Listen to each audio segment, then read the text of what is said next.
And now we return to the world of fantasy and science fiction and zombies and cowboys and a bunch of other things. We're SideQuestsLive. Hey Internet, my name is Todd, and we're going to be playing a game in just a few seconds. It's called Tree of Wands. It is the rediscovered world system made by some buddies of mine, and we're going to be playing it here live on Twitch and YouTube, and you could be joining us right now that way, but you might be joining us by the podcast, so we're really excited that you can do that, and thank you very much. And if you feel like hitting that like or subscribe button, please do so. It really means a lot to us to have your support and spread the word and so on. So find us in all the podcast places.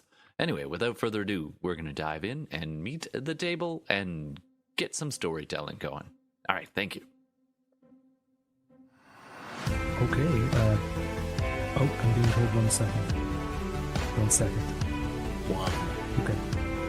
So, my name's Brendan. I'm going to be GM tonight. I'm also going to be keeping the volume down because I've got a little one downstairs who's trying to fall asleep. It's our we don't have to... ASMR game. If I'm going to crinkle some plastic in your ear now, for some reason people enjoy that. I don't get it, but okay. I kind of like weird. The sound of my headphones closing if you listen real careful. Yeah, nice? That isn't it. Just a nice little... It's very satisfying. Yeah. Very satisfying. Okay, we've got a pretty small table here tonight. Jay, you're joining us again as your Highland Minotaur. Yes, sir. Awesome. Scott Cow is here. Awesome. Scott Cow. And we've got Todd rejoining us as the Tanuki, Elroy. Yeah, I got it covered. Elroy, the Tanuki. And we've got Bo, who's rejoining us as the vampire. Yeah, you know me. Okay. Awesome. So I'm doing something a little bit different tonight, which is not to thrust you immediately into combat, since that's what I did in the last session. Just immediate violence. This session is going to be more about mystery. And the way this is going to operate is I'll sort of lead you in as far as the story is concerned, but you can interact with any of the NPCs in this new setting that I'm going to sort of roll out for you. And I'm going to ask you for D6 rolls. These are your communication rolls, right? There's no charisma in this game. You guys actually ask the questions. The charisma's that you all want to over ask. here at the table. The real life people. That's where it's at. So ask the questions you want to ask, or what have you. Roll your d6, and I'll tell you what you can figure out. And basically, if you manage to solve this mystery, there will be good campaign level effects. If you fail to solve the mystery, you'll still survive. Things will be fine. We'll move back into the sort of main campaign. So it's kind of like a bonus round. So let's get started. You might recall that in the last session, after Kimet the wizard was killed, he left you with a note. He left you with a message that said that there is another spellcaster who can cast the spell using the idol of Kapha to save the Tree of Wands, which is kind of a central quest in this campaign called the Tree of Wands. You can find this spellcaster in a little-known place called Dreadville. And there is a map. Not a very good map, not a very detailed map, but there's a map that leads you to one of the many Vesper hills that surround Avondale in Southumbria. And now that you have an airship, a rickety, tiny, floating rowboat-type airship, you are able to sort of putter, sputter, clickety-clack all the way over to that Vesper hill and spend about a day or two kind of looking around.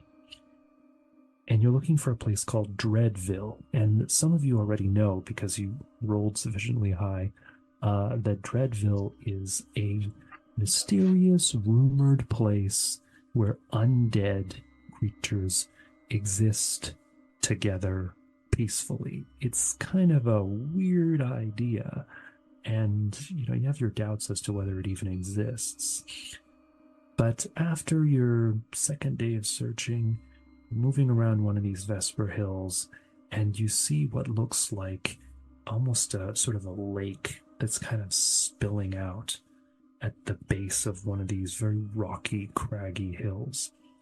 And looking at the water, you can't see more than a foot into it. It's quite, it looks quite toxic, frankly, and it has a bit of a reek to it. Like, this is not the kind of water that fish would live in. Like, this looks really, really terrible. And you see pretty far away, farther than you'd like to swim, particularly in this water, a lonely figure who's just slowly paddling this one tiny ship. And it's not a ship, it's almost a canoe, essentially, but he's standing up, but he's heavily cloaked. You can't see his face. And the ship has one metal pole on it, and there's a lantern hanging from that pole. And he's slowly paddling, just not going anywhere in particular. He's just sort of paddling back and forth. And as you get closer, you see that what he's holding as a paddle is actually a spine. It's a long spine, longer than a human spine. And on his head is one of these cone-shaped hats, like a straw cone-shaped hat that you might see east of the Everwall in places like the Konami Islands. And perhaps Elroy, being a Tanuki, might sort of recognize this. You guys can roll intelligence if you want to try and remember what this thing is. With my I have. Well, 8 is high, and I'm going to say that because Elroy is a Tanuki and maybe he spent some time in the East, you might know what this is. This is a Shikigami, which is a cursed servant. It's an undead thing that serves its master and is usually tasked with doing something over and over and over again. So this particular thing seems to be just paddling around in this pool of death. So you can certainly call out to it, but you wouldn't want to go swimming in this water. And there's really no place that you can kind of like land your airship in the water. So from the shore, you can try to call out to him. Yeah, I'm going to let everybody else know about that. What do we want to do? I guess we got to make contact, right? I think so, yeah. All right. Does anybody speak undead, guy? Do they Undead take things can speak. money? An undead thing can speak whatever language it was able to speak before it died. Also, they can learn new languages, in theory. I know, I was just being insensitive. Oh. Hello? How's it going? Hello? Hey, we're up here. Look up. We And need you a hear way this. to... You hear his this neck bent funny. creepy voice just drifting across the water towards you, and it goes, "Go back. Go back." That sounds like pretty sound advice. All right, let's go. I'm convinced. The end. The end. Mystery not solved. Oh, right. Fate of the world. Is there all of that. Yeah, Ugh. I need to do this. we cannot go back. Only forward. Always forward. You get that? Yeah, you get that. So the same voice kind of drifts out over this poisoned water, and he goes, This way lieth only death. So I'm okay with that. Well, every step you take is a step closer to death, really. And then, So what you gotta say about that, Mr. Bones? so he starts paddling towards you, and you can't yet see his face or his hands or anything. He's just paddling closer, and he goes, "Where do you seek to go?" We seek to go to Dreadville. And he throws off the cloak, and he's like, "Good visitors! I love visitors!" Amazing. And he's actually this very boisterous. He has a skeletal face, but he's clearly more than just your standard, cemetery skeleton. Like there's just this glowing green behind his, where his eye sockets are. And he starts paddling towards you, and the whole time he's paddling, he's kind of like, sort of like hopping from one end, like from one foot to the other, like he's so excited. And the boat is kind of like wobbling back and forth a little bit, like your little word is going to tip over. And he comes closer, and he's like, "Oh, we so rarely get visitors. I'm so happy." So he's like, "Come in, come aboard." And so he welcomes you aboard. And he starts paddling you through this strange lake. I mean, I don't want to say it's a huge lake. It's somewhere between a lake and a pond. And he starts paddling you through, and you can tell there's just this sort of like, almost like a rainbow colored sheen on top. Like, this is pretty poisonous water. And he paddles you around to this tiny crack in the side of the Vesper Hill, and it's this tiny crack in the rock, and the boat just barely manages to squeeze through.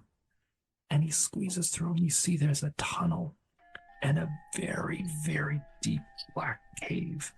And so the lantern that was there, it suddenly kind of stirs to life, and there's actually a will-o-wisp inside, which just looks like a very bright ember. It kind of stirs to life, and you can see it kind of like kind of flying around inside this glass lamp, and sort of banging itself against, like a bee trapped in a bottle.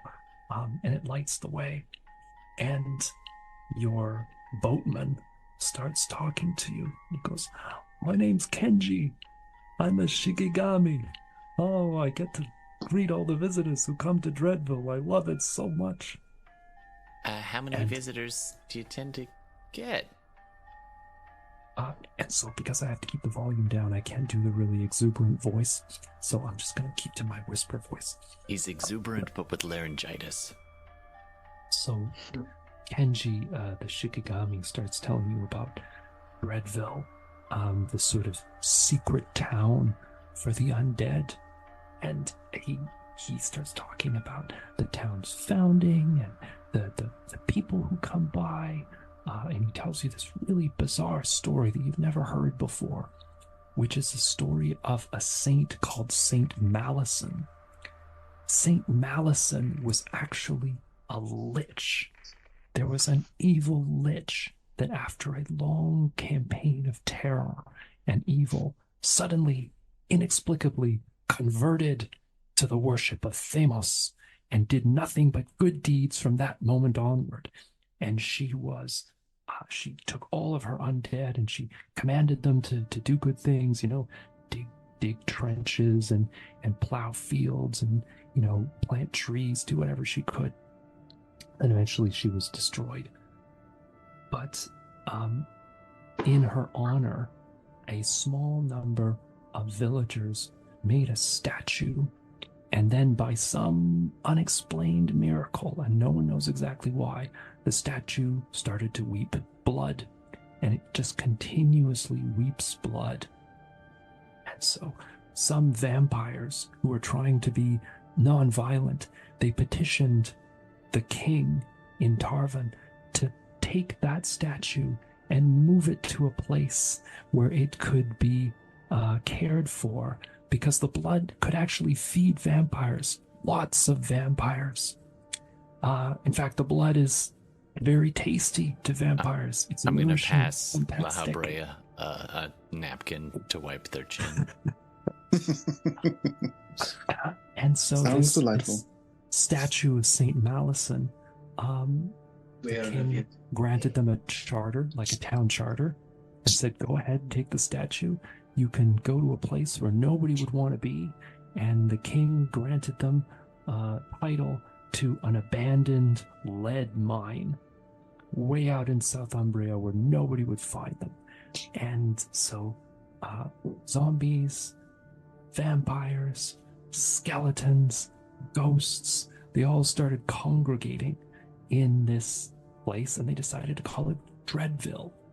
And they love visitors, but they don't get them very often because it's a secret town, and also because a lot of people, if they knew about Dreadville, would probably seek to destroy it. So Kenji tells you there's What's some with all problems the with pitchforks, guys? Yeah, they have a difficult existence. See, every now and again, some overzealous paladins try to invade to sort of purge the land Oh God, of tell the me about it. undead. Seriously? And also, they have problems from the other side of the spectrum too, which is every now and again, an evil lich will show up and try to say that he is the king of Dreadville and try and sort of press them all into service.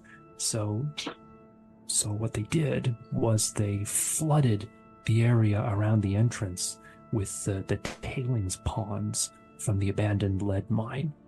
So there's this huge gulf of poisoned water that is useful for protection.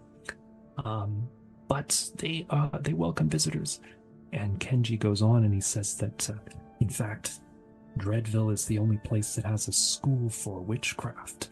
It's the only school for witchcraft in the entire, in all of Tiberia. It's Our Lady of Dreadful Wickedness. And so students can come to Our Lady of Dreadful Wickedness and learn some real witchcraft. Anyways, he's very chatty. If you want to ask him any specific questions, you can. OLDW. Sorry, that was probably like some sort of. Go ahead. Is there anybody that you know that might be alive living in your town? Like, we're looking for someone particular.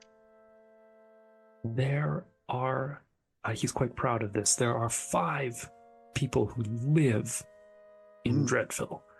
There's a witch who is the head teacher at Our Lady of Frightful Wickedness. And her name is Brunhilde. Okay. And there are 4 students who are living. Other than that, there's nearly 100 undead. Did Kimet specify the name of this person we're seeking out? Or if they were alive or dead? Or undead, rather? Did not. Kimet just said that there was a spellcaster in Dreadville. Interesting. It's an obvious person to be the witch, but I feel like it's almost too easy.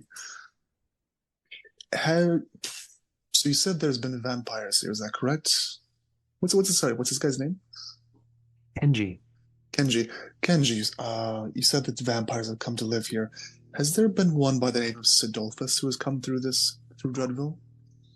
He sort of stops and he kind of like strokes his jawbone for a little bit, and he's like, He's like, no, that name doesn't ring a bell. Interesting. Okay. Might be too lively for him. Where might we find this the undead Brunhilde? and lively jokes? I love it. Sorry.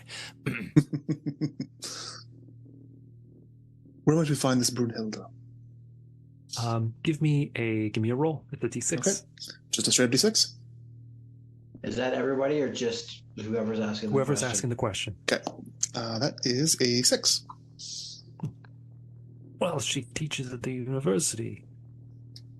Our Lady of Frightful Wickedness. You could go there. She usually has classes. It's a pretty easy building to spot. It's got all kinds of black ivy on it. Can't miss it. Okay. I think we'll pay a visit there. Sorry, what was that? I said that was a waste of a 6. It kind of was. I was going to give it to you pretty much for any roll. Yeah. Oh. To visit Brunhilde, do we need to bring anything? Just require gifts. Everybody likes gifts. That's what he's going to say. He's going to say everybody likes gifts. Okay. And he says, "Oh, look, we've reached the necropolis." And with this bony hand, this super bony hand, he sort of points out over the water, and you see the shore. And it's really like a small village that's tightly packed in by the walls, the glittering walls of this abandoned mine. It's actually galena, which, if you know where lead often comes from, it's sort of like a gray silver crystalline looking stuff, and basically it has to be ground up to smelt lead out of. And there's other stuff in there as well. There's usually like zinc and silver and stuff like that. And so the walls are all of this glittering crystals of galena, and within this dome, this cave, are all these houses, and they all look like mausoleums or like haunted castles, and they're all kind of leaning this way or that way or crumbling, and nothing is straight or even. Everything is kind of like either up on the side of a hill or down, and structures are all kind of sort of slightly decayed, and the paths are all bumping and winding and crumbling. There are a lot of black wrought iron fences that are separating things for no particular reason, and then there are jack-o'-lanterns that are placed all along the sides of the roads to sort of light them up, almost like street lamps. But the jack-o'-lanterns, they're not glowing orange. They're glowing with a sort of eerie turquoise color. There's some kind of turquoise moonstone perhaps inside, and then you've got these clouds of mist that are kind of drifting all over everything. I gotta say, I don't want to jump to conclusions, but this is kind of exactly like I pictured it. I dig the vibe. Mysteriously, and there's no conceivable explanation. There's no explanation for this, but there is a very obvious pirate ship that has just been wrecked on the shore of this poisoned tailings pond. And so there's like a shattered hold, and there are masts that poke all the way into the ceiling and are broken. And there are all these sails that are all ripped and tattered. And the whole thing looks certainly not seaworthy. It looks quite rotten. And as you get closer to the shore, you can hear music. You can hear the flapping of bats up on the ceiling, and you can hear music. And it's a very odd, unsettling music that has a lot of like tubas and stuff like that. It's and like a little rattling drums and some really high-pitched kind of like flute or something. The whole place is very unsettling. But Kenji, once he gets to the shore, he goes, "Whoa, I can't step onto the shore. I'm stuck here in the boat. It's part of my curse, So anyway, please enjoy your stay in Dreadville, and be sure to come and see me on the way out." That's a joke. There's no other way out. I like your sense of humor. I'm gonna give him a tip. I'd like to give him a tip. Like a gold coin. Couple gold coins. Oh, that's good. Yeah. So he takes the gold coin and he kind of sticks it in his eye socket, and he's like, "He's looking at you, kid." It's actually angled a little weird for actually looking at him. You down. That's it. There you go. Okay, so it's pretty easy for you to get the lay of the land just by kind of standing there and looking around. In Dreadville, up at the top of a hill, there's a very clear like necropolis. It's like a very big mausoleum, and there are like urns and sort of recessed areas, and there are like statues of like women who bent over weeping. Like it's like a very elaborate necropolis. And then over on one side, there's a very clear mine head. Like it's got that sort of like square structure, and then like some almost train tracks that would sort of lead into it. That must be where the mine is continuing to operate.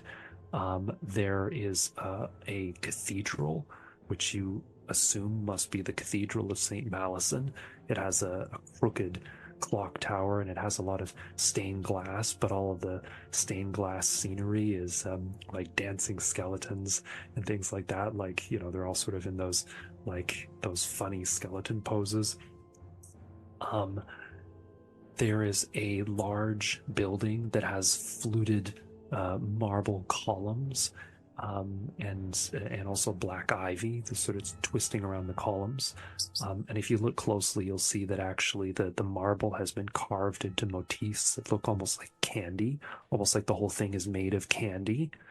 And so you assume that must be Our Lady of Frightful Wickedness. There is something that appears to be almost like a dance hall. There's something that appears to be like a ballroom. There are various little shops.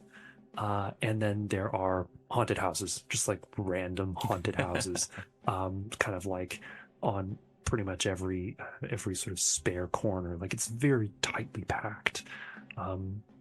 Anyways, oh, and of course there's the shipwreck. So where do you want to go? What do you want to see? And remember, there's quite a number of NPCs in this town that you might bump into at any point. You can talk to any of them.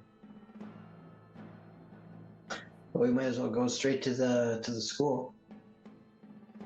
Cut to the chase. Yes, I see no reason why not. All right. So you head up straight to the school, and you see that it's actually it's like clay bricks and marble, and this black ivy is actually kind of moving.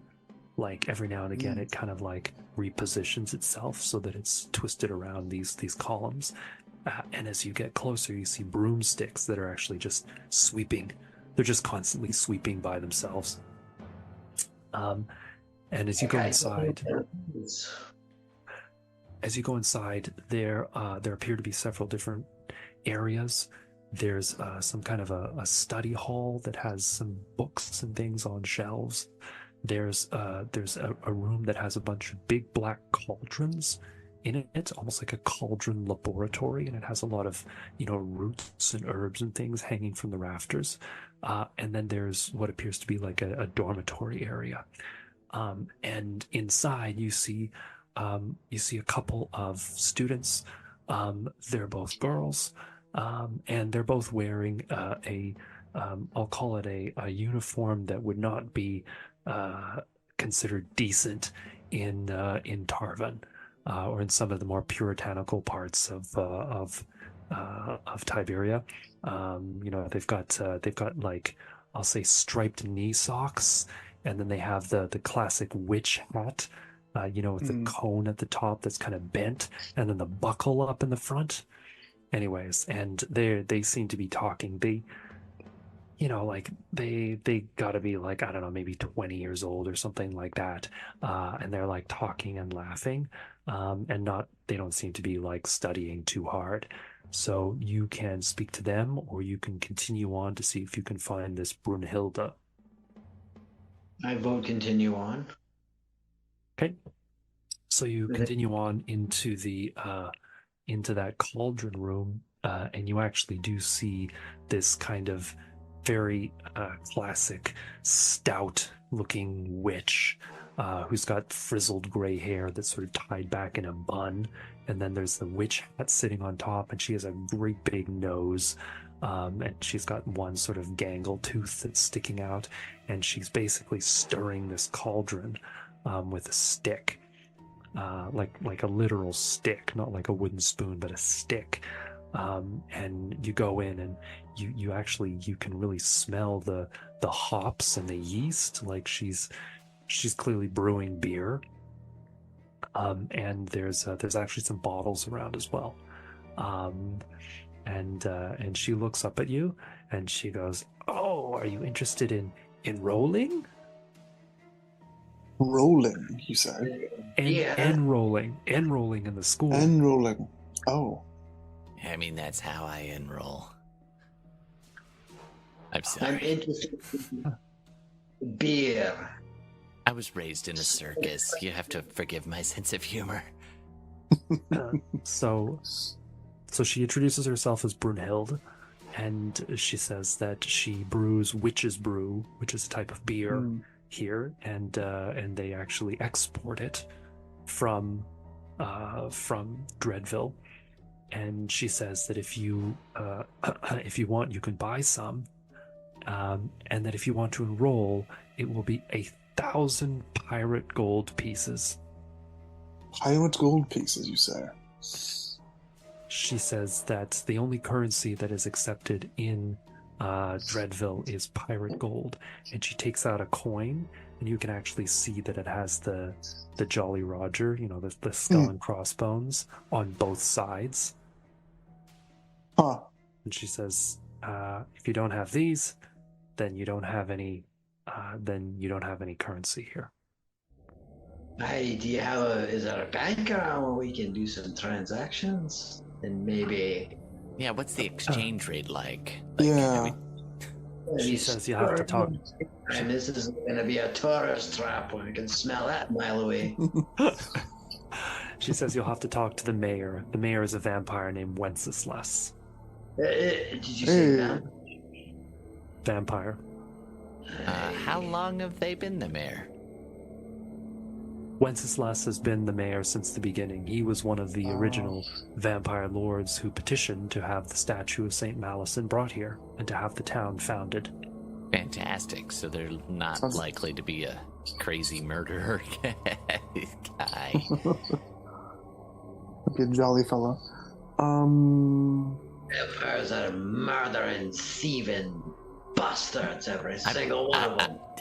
Dreadful indeed. Let's not all be quick to anger. Let's not be hasty.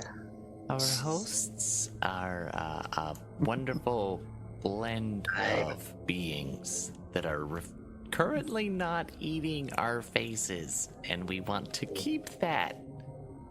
The most tasty looking beef hamburger looking dude should remember. I'll cut to the chase here. Don't cut anything. Don't cut anything. Well, I'll get to the point, as it were. Okay. Cut my teeth. So, Dame Brunhilde, we were told to come here by a dear friend of ours to know him. Huh?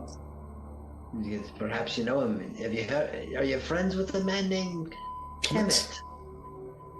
Does the name ring a bell? And she does that thing where she bites her tongue and then spits into the cauldron. And she says, "No, never heard of him." Can I do a check to see if she's lying? Yeah, sure, that's... roll d6. That just seems, I don't know. Do it, Elroy. 1. You have no idea. But she says never heard of him. Anything. I don't know where Never heard of him, is. What if we told you the fate of the wilds at stake and all that stuff? Does that stir you a little bit, your memory? So she picks up the stick and she kind of whacks it against the cauldron a bit, and she says, "I told you, I don't know him. If he's not a witch, I don't know who he might be. But you could ask around in town." You know someone who knows him? Give me a d6 roll. A 5. That's pretty good. Well, so she says, "I don't, but you might try the occult shop. There's a mummy there named Khufu." Do you have stake in the occult shop? Are you trying to just make me spend my money? Sorry, I didn't catch that. Did you ask her if she has steak? Like a steak in it. Do you have a Beef piece of it? steak. Beef steak. Don't remind them that It's you gonna are be a like- delicious steak-like creature. She's gonna be like, no, and go away, or I'll turn you into a frog. I mean, that could be an anyway. Anyway. I suspect this is not who we're looking for. Perhaps a mummy might be a little more who the person or thing we're looking for. We were It's a gonna more bring, ancient. we were gonna bring you a gift. Well, fuck you now. You can't have it. Plus, you don't have it. You know, let's just. I try to usher him out of the way. Let's just get out of here. Okay. So what do you want to do? Let's go talk to the gals before we leave, and Yeah. then go to the book shop. I mean, we don't have time to dilly dally. Although I wouldn't mind looking at a couple of the gift shops, and I'm curious. Not a bad idea. Well, we have to exit through there anyway, so it's okay. So And let's then go let's- talk to the gals on the way out. Sure. One of the students, you mean? Yes. Okay, so Students. as you leave, there's only one left. The other one may left or flown off or something. But there's one there, and she's human, and she is not studying. She's kind of like loitering. Like, you know, she's got like the little pouches for like spells and you know, like hex bags and all that kind of stuff, and like she has a wand, but she's kind of like using it to like, you know, pick under her nails and stuff. And she sees you, and she's kind of like leaning against like one of the pillars, and she sees you, and she's La like, Brea, go speak her language. What is she like? huh? She's like, What do we? what are you doing here? Well, I was asking the same question. What's she's human? She's human. She's human. What's a lovely young human like yourself doing down in a place like Dreadville? I pass What him brought you another to- napkin to wipe his drooly chin. So give it a roll. All right. 5. Oh, so she's like, oh, well, you know, I just take some classes here. Just like, my mom's like a witch or something. She wants me to be a witch, but it's like totally not my thing. Interesting. It seems like must be more of a vocation. Ask her if she knows Kimet, or maybe her mother knows Kimet. Ask her. Well, I'm gonna ask in a slightly roundabout way. Just what sort of classes are you taking with Mistress Brunhilda? Like potions and I don't know, cauldron stuff. And then like we've got other teachers too, like Oh, really? yeah, there's like a vampire, his name's Guillaume, and Guillaume. he's supposed to like teach us some other stuff, but I'm not that interested.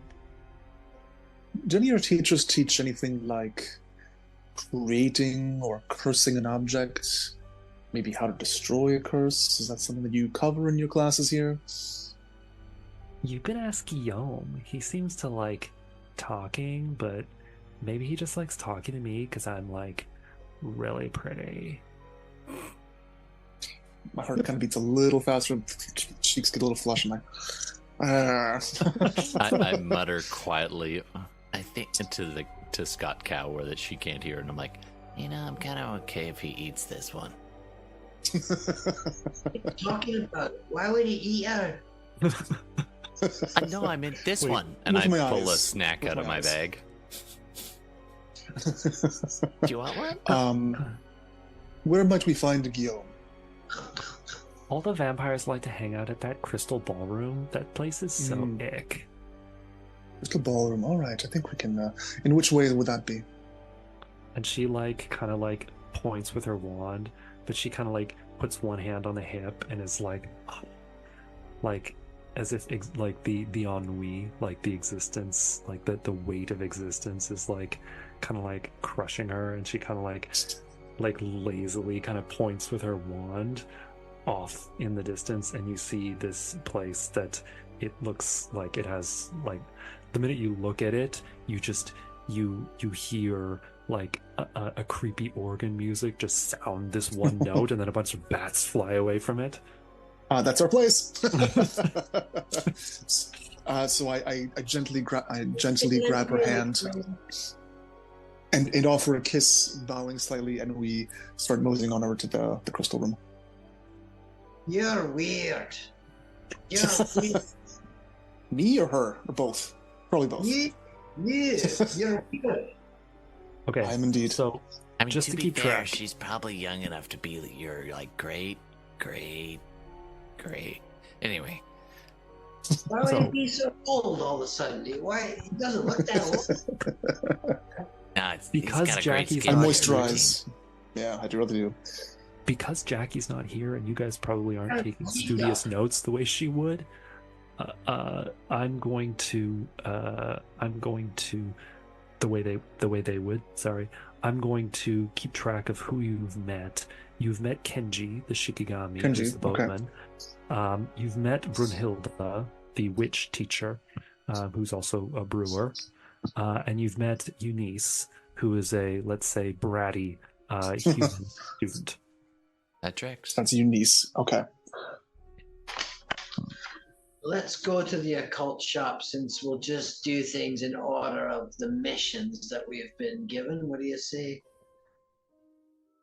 We can do the occult and then occult shop, but also the crystal ballroom for the vampires. Right. Yeah, we've got 2 places to go. So. Well, technically 3, because we should probably go see Wenceslas as well, the mayor. But he may be the crystal room, so maybe get 2 birds with 1 stone. Yeah, maybe they'll do the occult shop first. But I'm not spending any money. I don't think they'll accept our currency. Can I try to quietly see if I can look for an opening to pick Scott Cow's pocket? What? It doesn't have to happen right now, but I'm keeping an eye out for the opportunity. He's just a little too tight with the bag. Okay. Good God, man.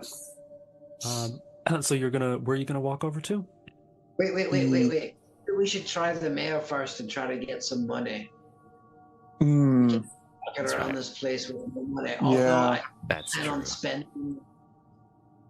Yeah, maybe mayor first. Introduce ourselves to the big wig. Yeah. Talk to the head, not to the foot. Or, sorry, hoof. Knee. Okay. So you you, in that case, you head up the hill towards the necropolis, and as you're going, you see a couple of skeletons, and they're very nicely dressed. They have like pinstripe suits, and they're like walking, and they have kind of like that jaunty step that skeletons do. And as you get closer, you notice that they both have an orange marigold sort of pinned to their lapel, and both of them have like tattoos like on the bones of their faces, and the tattoos are very like they're very floral and nice looking. And these aren't like the decrepit skeletons that you've seen and heard about that are sort of like, guarding crypts with bows and arrows and like rusty swords. Like these are like some pretty dapper looking skeletons. And as they pass by, they both of them go, "Ahoy! Ahoy!" to you. Ahoy! Ahoy! And go, ahoy, my good woman. And one of them stops and goes, "Oh, it's great to see you. We don't very often get visitors here. Hey, Jose!" And the other one is like, "No, we don't get visitors very often at all. It's so nice to see you." It's wonderful to be seen. Indeed. Jose, and who might you be? I am Julio. Julio. Hi, Julio. El I'm. gusto es mío. Do you know a man named? Have you heard of a man named Kimet before? Do you know a man named Kimet? Have you heard of a man named Kimet? Roll a d6. I said, It's not Kermit. It's Kimet. I rolled the one. Sick. gotta get They're him out like- of the way. And they basically aren't listening to you. They're like, they start talking to each other, and they're like, anyways, so they turn back to you and they say, if you have time, you should definitely come to the dance hall. We call it the Boneyard. So it's different than the That crystal. actually sounds room. pretty sick. That does sound pretty sick. Yeah. Do you like maracas and marimbas and stuff like that? Everybody's got a plug in this place. They're telling us to go. Quick question. We do need. Is there like an entry fee? And how can we get some coin? We just And they When say is- they were part of the original pirate crew, and that there's lots of ways to make coin in Dreadville. And they start thinking about it, and they're like, well, you can mine. That a lot of zombies like to mine down in the Galena mine. What else? Let's go mining. Sounds like a great time. Wee. We are yeah. on a bit of a schedule. We didn't come here to They- get proper jobs. Inhale some more shitty air while I'm down here. Also, So- we do have a particular, let's just say a particular skill set for dealing with trouble. Or causing trouble. Just trouble adjacent. And they both kind of like shrug, and it's like click click when they shrug, and they say, well, you could go and see the mayor, and they both kind of at the same time point to the necropolis, Okay. and then say, Okay. oh no, like we are running late, we have to go, but we hope to see you. Can I we'll see be if there at they've the got room. like any coins on yeah. them? Can I see if they've got like a coin purse or something I could just see if I can maybe thieve away a little Sure. bit? Sure, give me a This is just to me to scope it out and see how easy it Okay. is before actually diving in and just like. so give me a yoinking. d6 to see if you can spot I'm it. gonna roll a Is it 6 on int? scope and now I'm doing Or it. just Oh, straight okay, D6.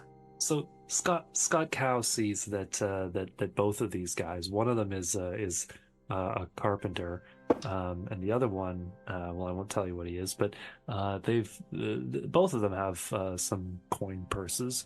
They're actually wallets, but they have like those deep old timey suit pockets. I don't know if you guys have seen these things, but Yeah. They're high waisted. yeah, exactly, very high waisted. Well, they gotta sit above the, they gotta The sit rib cage. above the- I think there has to be nipple contact. Like the closer, if you touch the nipple, you want to just grace the bottom of the nipple. I suspect actually that with these skeletons there would probably be suspenders. There'd probably be a lot of suspenders. They'd have to, yeah. I mean, But anyway, they don't have. I can hips. tell I mean- by the calluses on their bones. so do you want to give me a dex roll to try to pickpocket one of these I nice definitely do. skeleton? I rolled a Oh 3, no. but it's a +5, so that's a total of 8. Whoa. Oh, okay.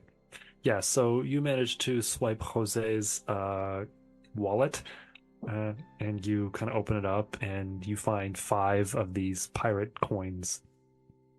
I hope I Okay. didn't just inherit his curse. Are you going to share that information? When they walk away enough, I'll be like, clink, clink, hey, psst, here.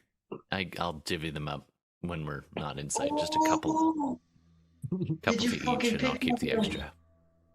I just Holy found shit. it on the ground. Weird. Let me something that was really crafty. One time I caught a guy trying to pickpocket me. Oh, I fucked him up real good, man.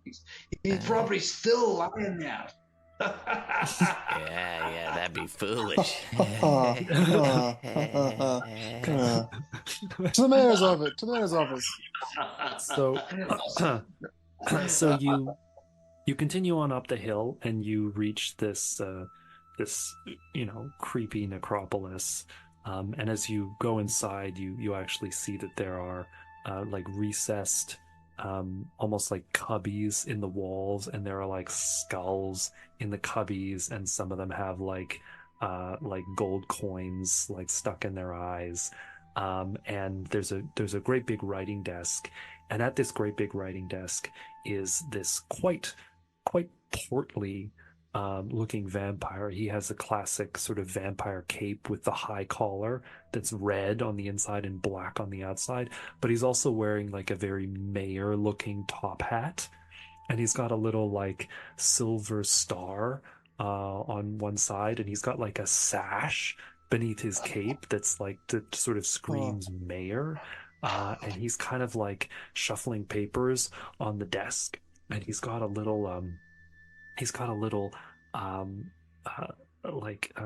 crystal decanter that would typically be for whiskey, and then he's got sort of like these heavy bottomed crystal glasses there, and he's sort of sipping what looks to be blood as he's going through with a feather quill pen and sort of signing things and going over ledgers and accounts.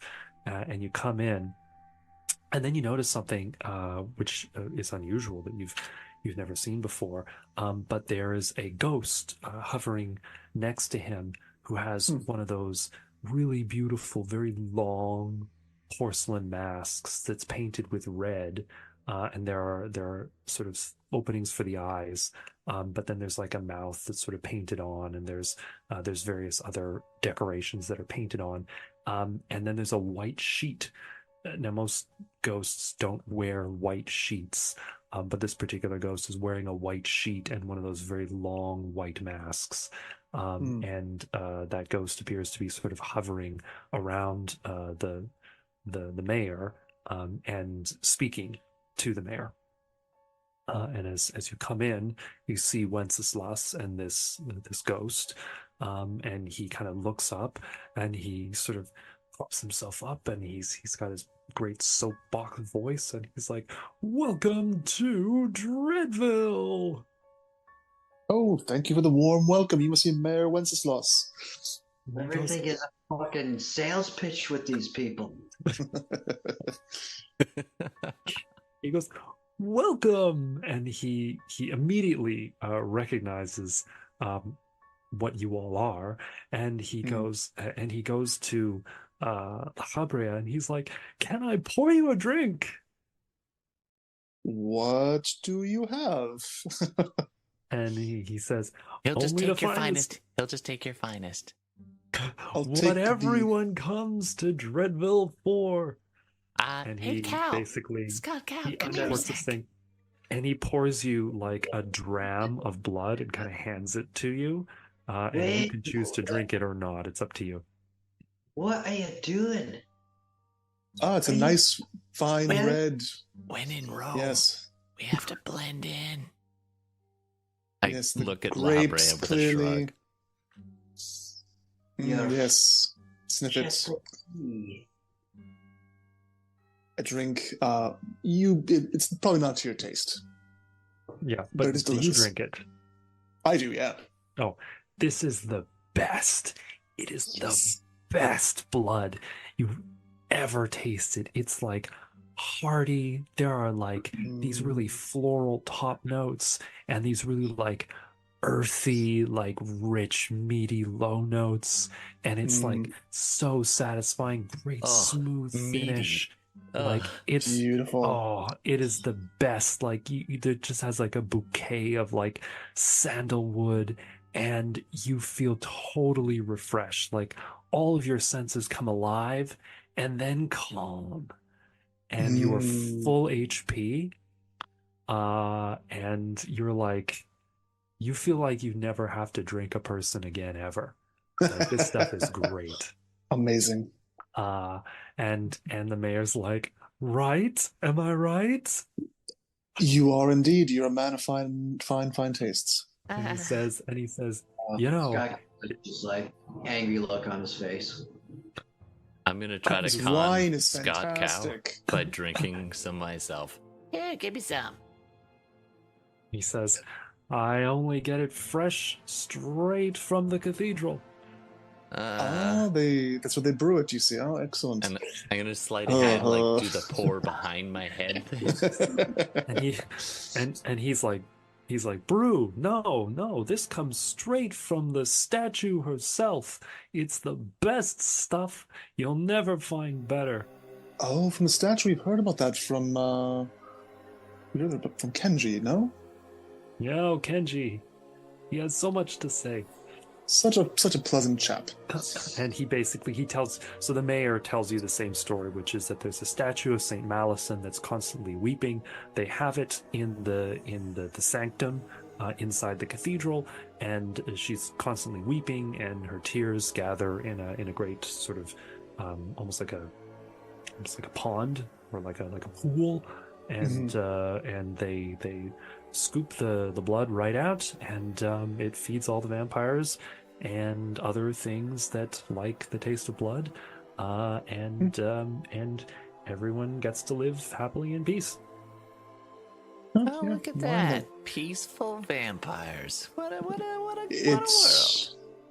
Yeah, it's like you shouldn't like necessarily judge vampires based on what they are, right? Like some could be. Oh, I grew up, and you better watch your mouth, or I'll knock your pointy teeth.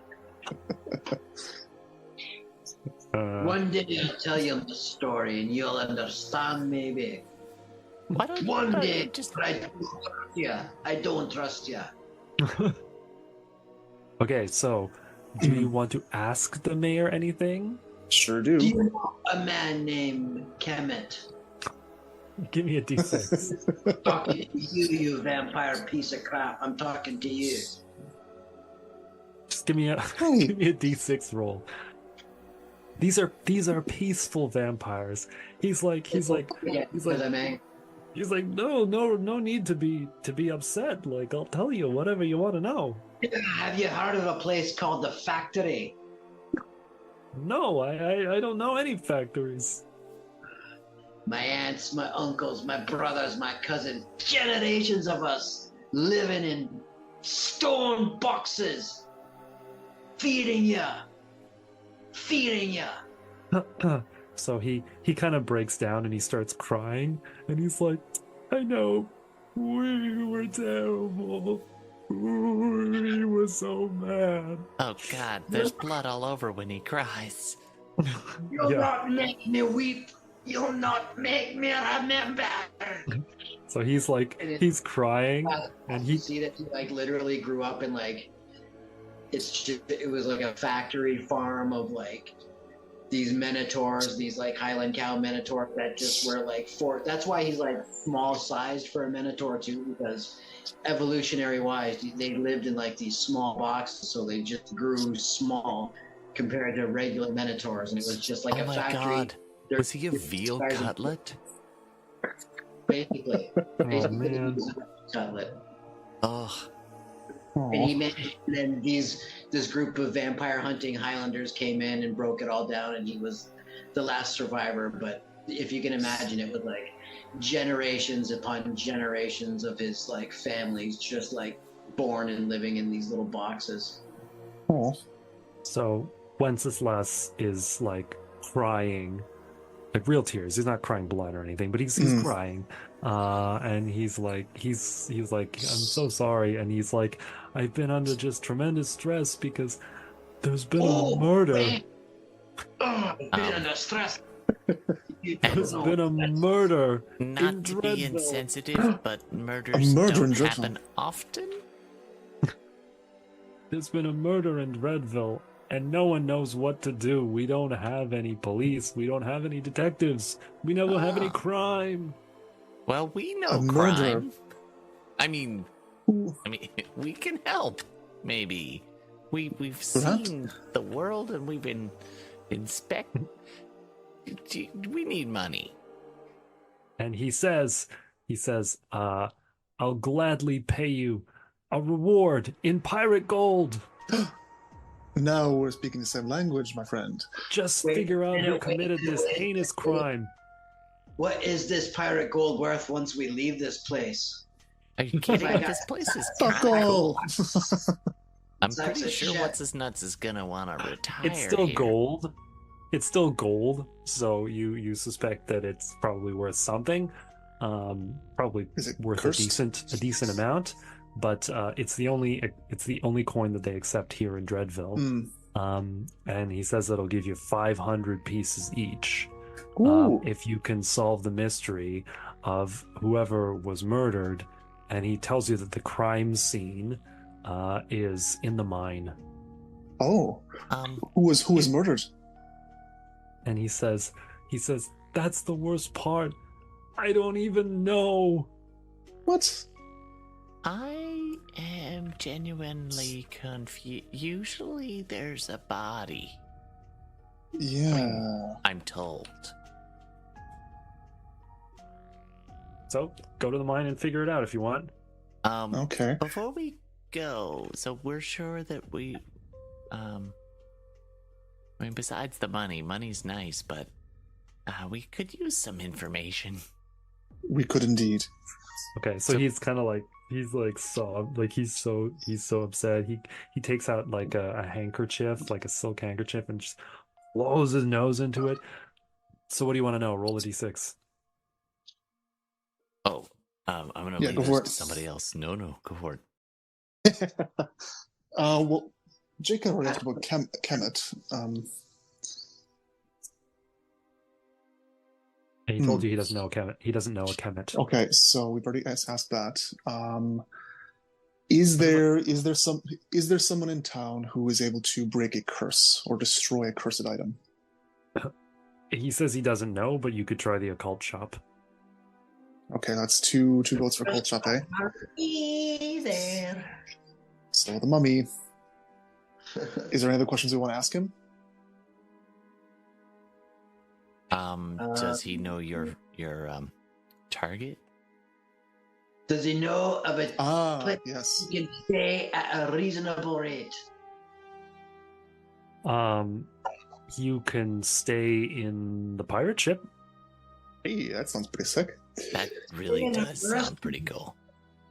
What? I'm used to nice hotels. You kidding me? We're fucked up. How do you know the pirate ship isn't nice? It could be really nice. It could be incredible. Lush interiors. I My mean, final question. You can sleep in the rowboat if you want to. You know, I'm thinking, man, that sounds kind of like a good idea. You could turn that pirate ship into a hotel. That would be really good for your bottom line. He thanks you It's for my the idea. suggestion. I want a piece. It's my idea. Oh, you guys are so greedy. Anybody gonna ask any other questions? Yeah, my question is: Do you know of a vampire named Sidolphus? And he's like, Sidolphus, Vampire Lord Sidolphus, and he That's the one. He says to Ava, the ghost who's there in the mask, he's like, Ava, do you remember me talking about Sidolphus? And Ava's like, yes, Mayor. And he's like, Sidolphus is the worst. You remember Ava? And she's like, yes, Mayor. And he's like, Sidolphus, he was terrible. He made even bad vampires seem bad. Like some vampires, they like to drink people every now and again. I mean, I used to be young. I had some adventures. It was, We've it all was got some. I mean, nothing. He's like, and he's like, but we put all that behind us. We decided to turn a new leaf. We've got Dreadville now, right, Ava? And she's like, yes, Mr. Mayor. And he basically he tells you that he knows of Sidolphus and he despises Sidolphus. I mean, we're and not fans either, so it's We are not. We're not. Anyway. Yeah. certainly not family or anything. Anyway, so he gets back to his work, and he's Wait, Ava, be a deer and show them out. Before we go, we need 10%. We need 10% to start because we've got things to do to cover our expenses. We gotta eat. We eat. We have stomachs, That's okay? actually true. Is there We a need good place 10% to of the get... reward. We want 10% of the reward. I think it's only fair. I mean, you send us off doing your stuff. We need to eat. We have places to stay. There's coffee to drink. Okay, I'm only gonna let you roll once, but roll a d6 to persuade. Wait, 10. they have coffee? A 5. Hey. And he's like, you're right!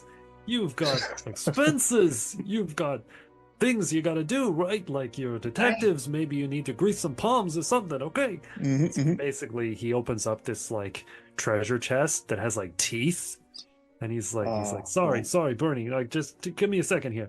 And he goes in, he basically, out of this mimic, he takes 50 gold pieces and he gives them to each of you. So you get 50 gold pieces each. So you've got 100 gold pieces. Yeah. While they're doing this exchange, I'm gonna just kind of look up at the ghost girl, lady who's sitting there, his yes man. Ava kind of floating. I was like, Hey, what's up? I do. Ava's gonna be she's gonna say, if you need any information about the town of Dreadville, be sure to stop by after hours, and I'd be happy to talk to you more, and maybe even give you a tour. You know what? It's Ava, right? It is. I might just take you up on that. I would love that as well. Okay, so you can... I'm not so sure. 2 out of 3 ain't bad. I have to go. A cult store, shall we? Can we see if we can get something sweet to eat on the way? Sweat? Sweet. Oh, So- sweet. Ava says that the famous Dreadville lollipops are actually best if you get them straight from the cathedral, but you can also buy them in the Boneyard or the Crystal Ballroom. Oh, yeah. This is is that their version of Molly? Hmm? Molly. It's blood. it's all blood. Everything tastes like iron around here. Delicious. I'm a little worried that drinking this stuff might actually turn me into a vampire, so I'm gonna just stick to my own rations from my pack for the most part. You can pass it on to me. Dude, you're gonna what are you end gonna up do? as chubby as that the mayor. Not I'm a the little more body active shame, than the the mayor. vampire. A little more active. This is true. I've seen you stab things. Do you want to go to the crime scene first, or do you want to go to the occult shop first?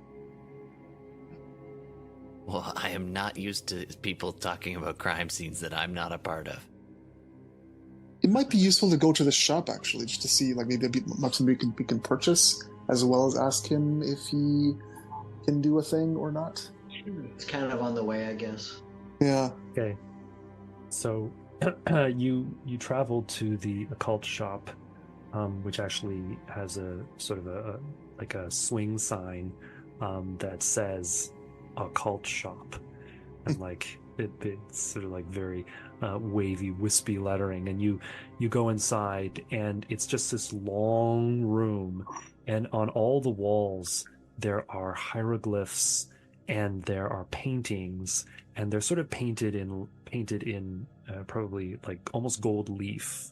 There's obviously some sort of gold mixed in with the paint, because with a couple candles, there's just quite a lot of glitter on the walls, and you can see images of basically souls being dragged down and eaten by these like hippo gators or something like that, strange beasts that have the mouths of of alligators or crocodiles and the bodies of other things. Anyway, and at a big altar, doing something magical over a sort of crystal ball, is this fully mummified thing. It's difficult to tell, but it clearly has sort of like the face of a wolf.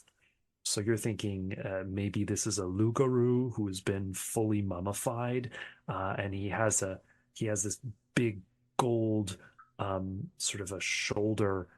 How can I describe it? It runs from one shoulder to the next, almost like a sash that goes up over his shoulders and then over his back, and it's just made of solid gold.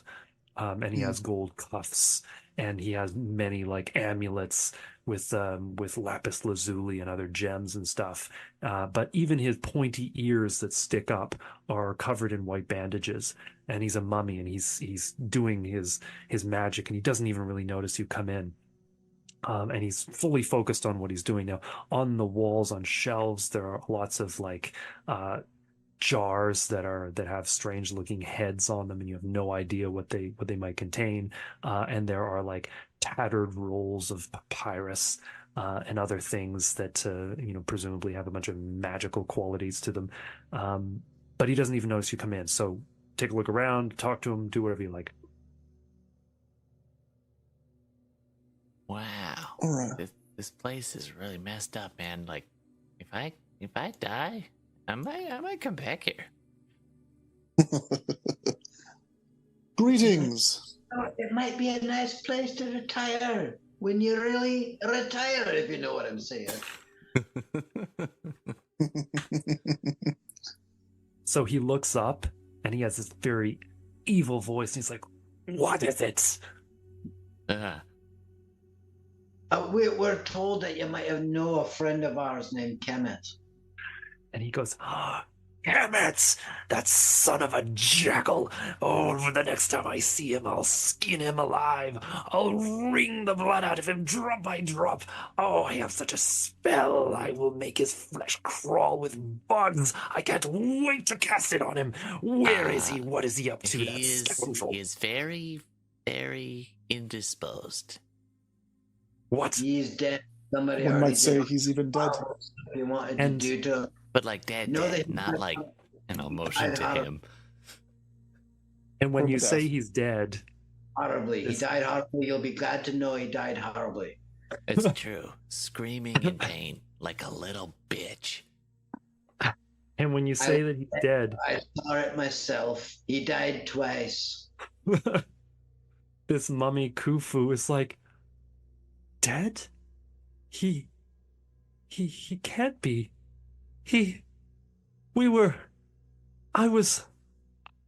I was going to kill him, or he was going to kill me. I can't. What am I supposed to do? He's dead. I can't believe it. He's You can really carry dead. on- You can carry on his legacy. We've got just the thing. So anyways, this mummy starts kind of like crying. It's okay. It's Oh, okay. there. You console. There, So- Mr. Wolf. Mommy. So if you wanna try that carry on his legacy thing, give me a d6. Can I assist him for like, I don't know, roll twice or something? a bonus? Sure, I'll let two of you roll. Okay. I've had a couple of good ones, so I'm expecting. But you have to use a different tactic, each of you. Sure. Makes sense. So I'm going to I was- use logic. Okay. So Ooh. intelligence. So I rolled The a Greek? 2, but I'm +5, so 7. No. This okay, this it's is a just persuade. straight. This is persuasion. It's straight. It's two. He's like basically you can't even reach him. He's just so emotionally distraught. He's like how? Why? We Put it had down. such times together. show him the idol. Show him the idol. Just show him the idol. Show him why we're here. Okay, so you're gonna show him the idol? What do you think? I mean, I Let's think you just- rolled a 1, but I think we're in this, so... Yeah, sure. Try it. Roll, and ask him what you want him to do. Have you heard of this thing before? I just wanted info, but I'll do a roll. A 4. Okay. So when you pull it out, he immediately knows what it is. I mean, even you were. Well, I'm Scottish. When I pull it out, he immediately knows what. Okay. So when you pull out the idol, Oh God, put it away. Although now I understand why they're called bullocks. Hey. when you pull out the idol, he immediately knows what it is, and he's like, "Oh, ye gods! Like this horrible thing." And he's not too pleased with the idea of Kava returning to Southumbria either. And he says, this is terrible. And he says, but oh look, there's a possibility that I might be able to cast a spell to turn this idol into an elixir that you can use to break the spell and heal the tree. For Kimet. And he's That's like, amazing. To screw Kimet. Screw him. Kimet. He actually does miss Kimet. Died horribly. So he says, I'll do this. I'll brew the elixir, but I need you to do something for me. He says, Here we go. I'll start nudging La Habrea to this one's yours, buddy. I need you to find out who is murdering people in Dreadville. Oh, What a coincidence. Here for my safety. Do you know any good clairvoyance? Do you know any good clairvoyance in town? No. So it's a coincidence. It's a funny coincidence that you mentioned that, because we're actually investigating a murder right now that happened in the mine. Do you know anything of this? He says no, but he's heard of other people have gone missing. And by people, he means undead things. Right. They've gone missing. And he doesn't know why.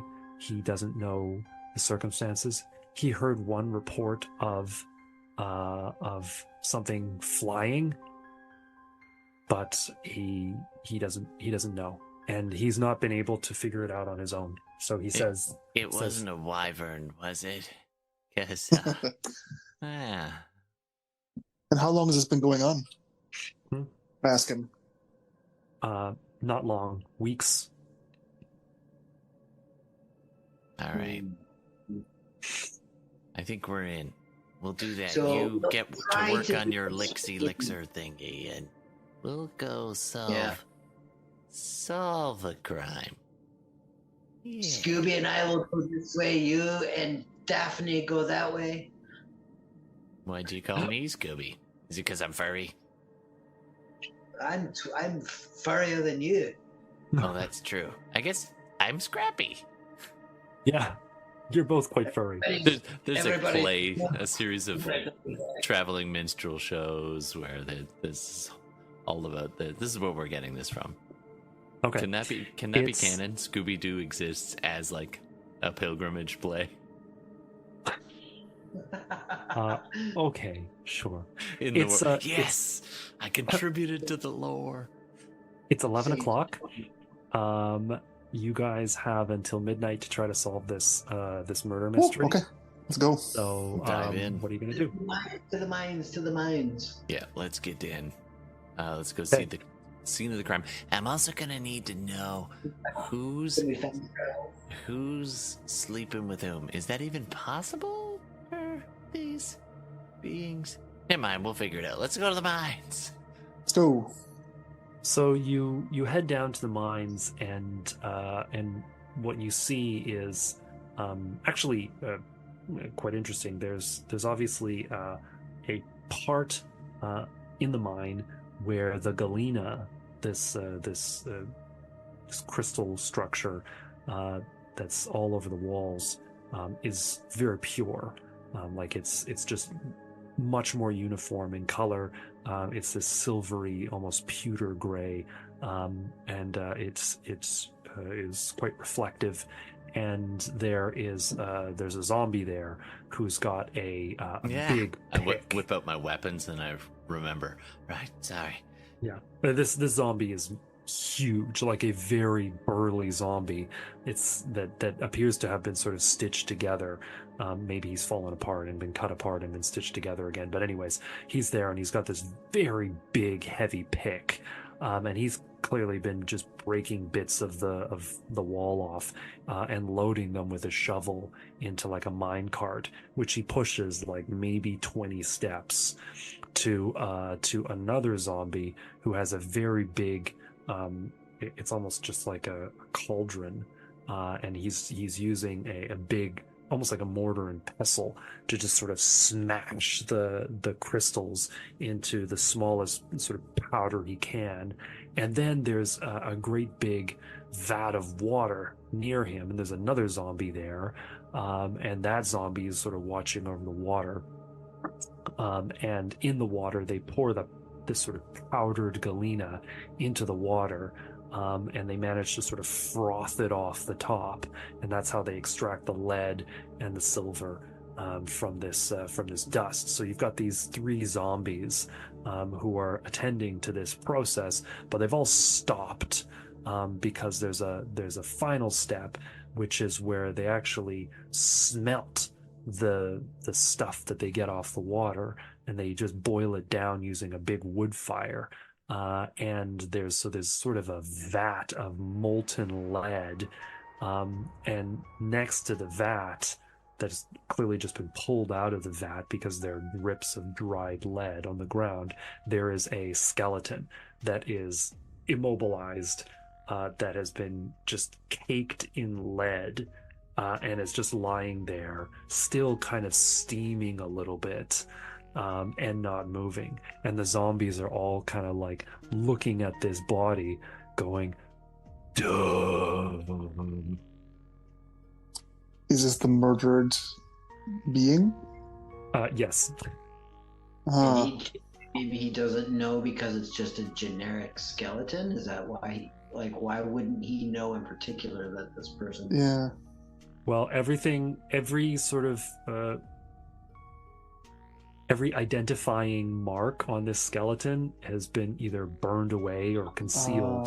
I mean, he was clearly dipped in like molten lead, and then pulled back out again. So whatever might have been on him, clothing, him or her clothing, has been burned away, and it's just the. Can I? So is this skeleton the same size as the other one? It's pretty beefy, or is he small? Sorry, you guys were both talking. Sorry.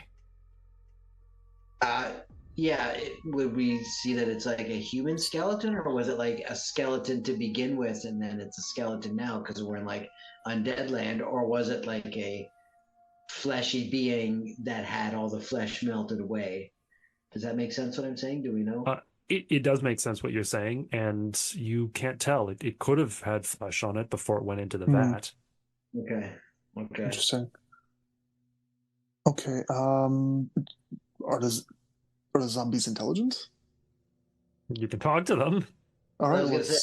Can we speak to your foreman? So they kind of look at each other, and they're like, "There's no foreman here." One of them, who's got like a noose tied around his neck, like obviously so tight that like it's basically only like a straw. He kind of looks over and he's like, "I'm Ralph." And then there's another one who's got like an axe, basically cleaving right into his skull, and the handle is kind of hanging back, almost like he's wearing a hat sideways. And he's like, "I'm Ned." Ned is the one who's crushing the galena. And then there's another one who is like clearly like bloated and waterlogged. Like he looks like he's twice as heavy as the other ones. Like he probably drowned. And he's at the sort of flotation stage of the lead processing. And he's like, "I'm Ed." And then the one who's kind of right near the smelting station where they've got the boiling lead. This zombie is totally green and smells quite foul. like he was probably poisoned or something. And he's like, I'm Joe. Pleasure to meet you all. And they're all kind of scratching their heads. What can you tell us about what from the happened mayor? here? Yes. We're here from the mayor. We're supposed to be trying to get to the bottom of this. What do you know? What do you know? Can you be a little more specific? Did you see what happened here, or when? Who found him, or it? They? Who is this? I'm filled with questions. So Joe, the poison green zombie who's at the smelter, is going to explain that he came in for their shift, and he found this body there, and or he actually found it floating in the lead, and so he fished it out, and he doesn't know who it is. Oh, so you don't know who this is? Do you have like a roll call sheet? Can you say like, is there anybody missing from your roster of workers? Give me a D6 roll. 4. He says he actually gives you quite a bit of information. He's like, duh, but then he says it's odd for a skeleton to be near the smelters, because there are no skeletons who work here in the mine. Right. Where do the skeletons usually work? I guess I don't want to be like putting things in boxes, but yeah. No, he says most of the skeletons are former crew from the pirate ship. He says so they work in town. Huh. So it's odd that a skeleton is here, is what you're saying. Yes. Can I take a really close look at the body, looking for anything that might have been like held in its skeletal grip? I know it's coated in lead now, but just gonna look for any evidence of like what might have brought it down here. If it was carrying a message or any equipment. Give me an int roll for this, actually. Ooh, rolled a 5, and that is 10 total. Okay. Scott Cow's theory that there might have been flesh on this skeleton is probably correct. This does not look like the sort of clean bones of the skeletons that you've seen in town. This thing looks like it had stuff in it. Interesting. That looks like an organ. I'm pretty Can I look sure. at it? I share Can we look this. Okay.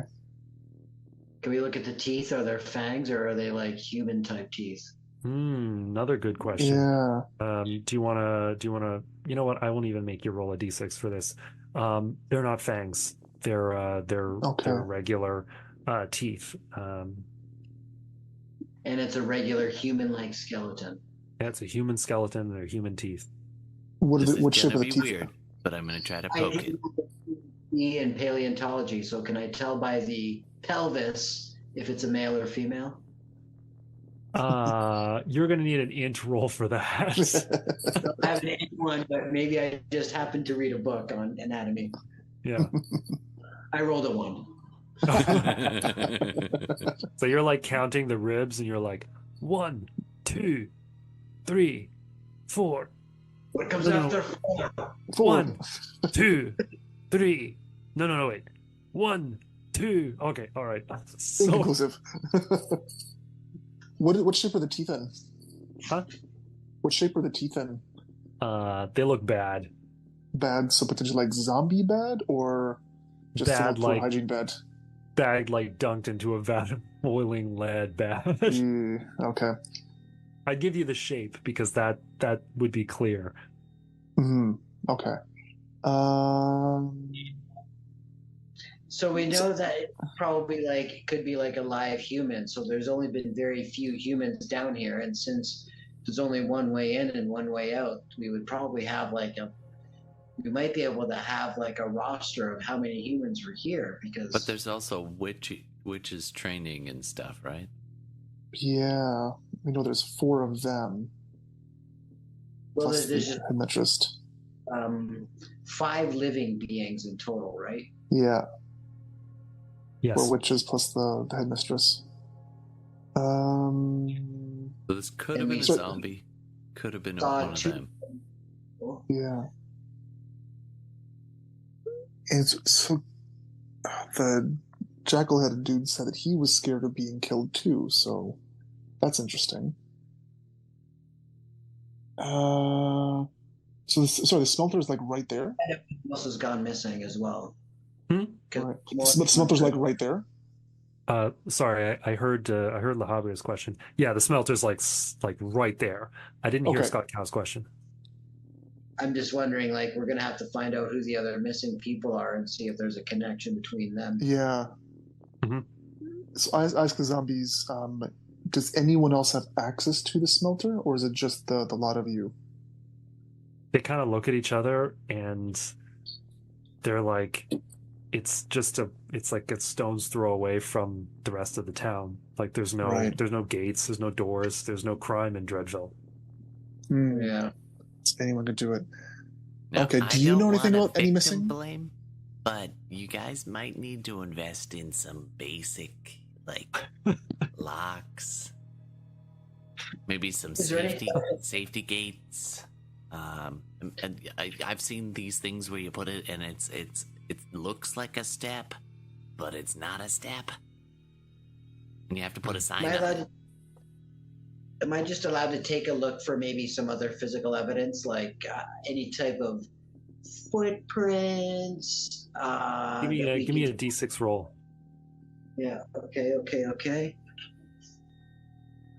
Look for physical evidence roll. A Yep. 6. There are lollipop wrappers everywhere. Lollipop wrappers Oh. and lollipop sticks. Okay, so it's somebody who likes blood, but we don't know if that's victim or victimer. Yeah. Or maybe it's Okay. that ditzy witch lady. Did like the lollipops. Yeah, so who do you know of it? Because we've heard that some other people have gone missing. Do you know of any of them? Like who has gone missing, who has not come back? It's just Give a me pretty D6 tight knit. roll. Okay. You're gonna 4. have to roll high. 4? 4. They're like, oh. I double it. No. I'm gonna grab a couple of those wrappers. Just pocket them as evidence. Can I Okay. check? Is there a safe way for me to peer into the lead vat thing and just see if anything else might be stuck in there? And I'll ask the zombie who runs it and be like, Did you find anything else in there?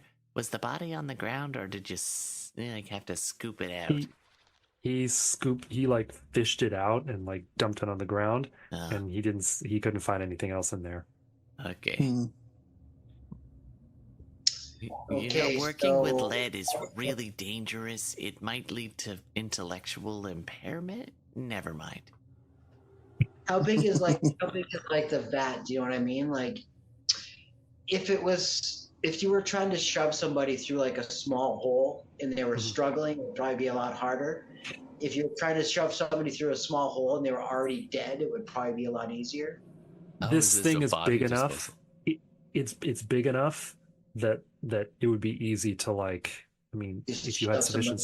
strength and you were corporeal, you could throw somebody in. Okay, so Uh-huh. that ghost lady's off the witness. Or is there any Yeah. type of like edge to push them in, or would somebody have to pick them up to throw them in? There's some steps, so it wouldn't be Mhm. that hard, or you could pick them up and throw them in. Okay. Think about one of those pools that people have in their backyards. You know, like those pools that It's like, an above above ground. Above ground pools. Is there Lead like fountain. Above ground lead. in the physical evidence search, like, is there a particular spot around the rim where there might have been an area where it seemed like there was more of a splash, like a roll that leaping out over the edge or something? Some like drips around one of the edges on the ground around somewhere where we can maybe tell where they went in. Some evidence of a struggle. I'm not going to ask you for any rolls. The crime scene has not been sufficiently preserved for you to be able to do that, and Yeah. the whole operation is not terribly clean. So you can't tell anything from that. I mean, Okay. to be fair, like that guy's like finger just fell off, like one of the zombies. So like, yeah, contaminated. You said it was only like a town of 100, right? Yeah, it's only about 100 people. Okay, Okay. let's like call things. it a town meeting. Let's call a town meeting and see who's missing and offer free coffee and donuts. I'll kick in some of my money for coffee and donuts. I'm gonna say keep asking around. You'll figure it out. No need for a town hall. Okay. meeting. All right. So either what do you think? The boneyard, the crystal room. Town meeting. It's like the mayor from Nightmare Before Christmas. Anyway. What do you Let's go, want? let's go to the crystal room. Okay. There's probably some blood lollipop liking people there. We need to find out who the other victims are, because there'll have to be probably a connection between them. Yeah. If we know the Hey, connection, it doesn't matter. Scott, there is one other thing we could try, but What's that? I'm not gonna be able to do it. You have a big axe, right? I did have a sword. I left it in the bar. Yeah, it got stuck. It got stuck on the rafters. If we get a That's a shame. sufficient sized axe or sword, lead is Mhm. soft. You could It's maybe true. chop the head off, and then we could like work at prying it back yeah. until we can see who's underneath. Just a little body desecration. That's all. Yeah, for sure. I would. Whatever we got to do, like whatevs. But can You we guys are gonna carry try and this saw body? get the head off. Or They just don't. the They whole don't body? have any. Like the zombies aren't going to object. They're just going to get back Right. to work. In fact, that's what they do. They start going and like, sort of chiseling at the galena and freshing it and putting in the flotation. All Do you that kind think of you stuff. could carry the body there, Scott? Hmm? Do you think you could carry that, Scott? He could totally carry that body around. Look at me. Look at me. Of course I can. You He could just. I mean, it's just the bones, right? He could just sling it over one shoulder like a hobo backpack. I could Oh, do we that. could and tie a little rope, drop a little through the napkin. 2 uprights over there. Fuck's sakes. Okay. All right, let's bring it with. So you leave the crime scene with the deceased, and where are you going to go? You're going to go to the Crystal Ballroom? Let's do it. Can we drop the body off at the mayor's office first, just in Yeah. like some sort of shift? Sure. We don't want do to they have? scandalize people. What's the opposite of a? I can't think of the word right now. There's a hat rack. Yeah. So you drop off the body back at the necropolis with the mayor, and you proceed on down to the Crystal Ballroom. The Crystal Ballroom, it looks very spiffy on the outside. Like lots of statues and like fountains that are just shooting up that same poisoned water. And you go inside, and everything is quite dim. Like there are some candles that are lit, and even those candles don't seem to be real fire. It's sort of like just like a ghost light. And it's a beautiful like dance floor, but none of the vampires are dancing. There are these sort of like red leather chaiselong and like other sort of like reclining furniture, and there's a ton of crystal. Like there's a crystal chandelier, there's like a table that's all sort of decorated with like inlaid crystal and mother of pearl, and there's like various crystal decanters, and like there's a big crystal bowl that has all kinds of lollipop sticks sticking out of it, and lounging in these chairs are some vampires. and like you can tell they're vampires. They're dressed in very traditional vampire clothing. You know, they have all this sort of like tight low cut leather for the women, and then like the sort of the ridiculous capes and huge like white bouffant hairstyles for the men.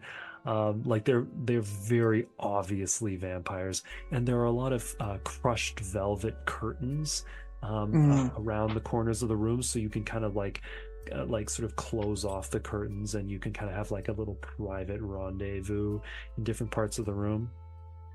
And there are several vampires here. There's there are two who are talking in this sort of like chaise longue type sort of seating area, and then there's another one who is by herself behind, sort of slightly behind one of the curtains.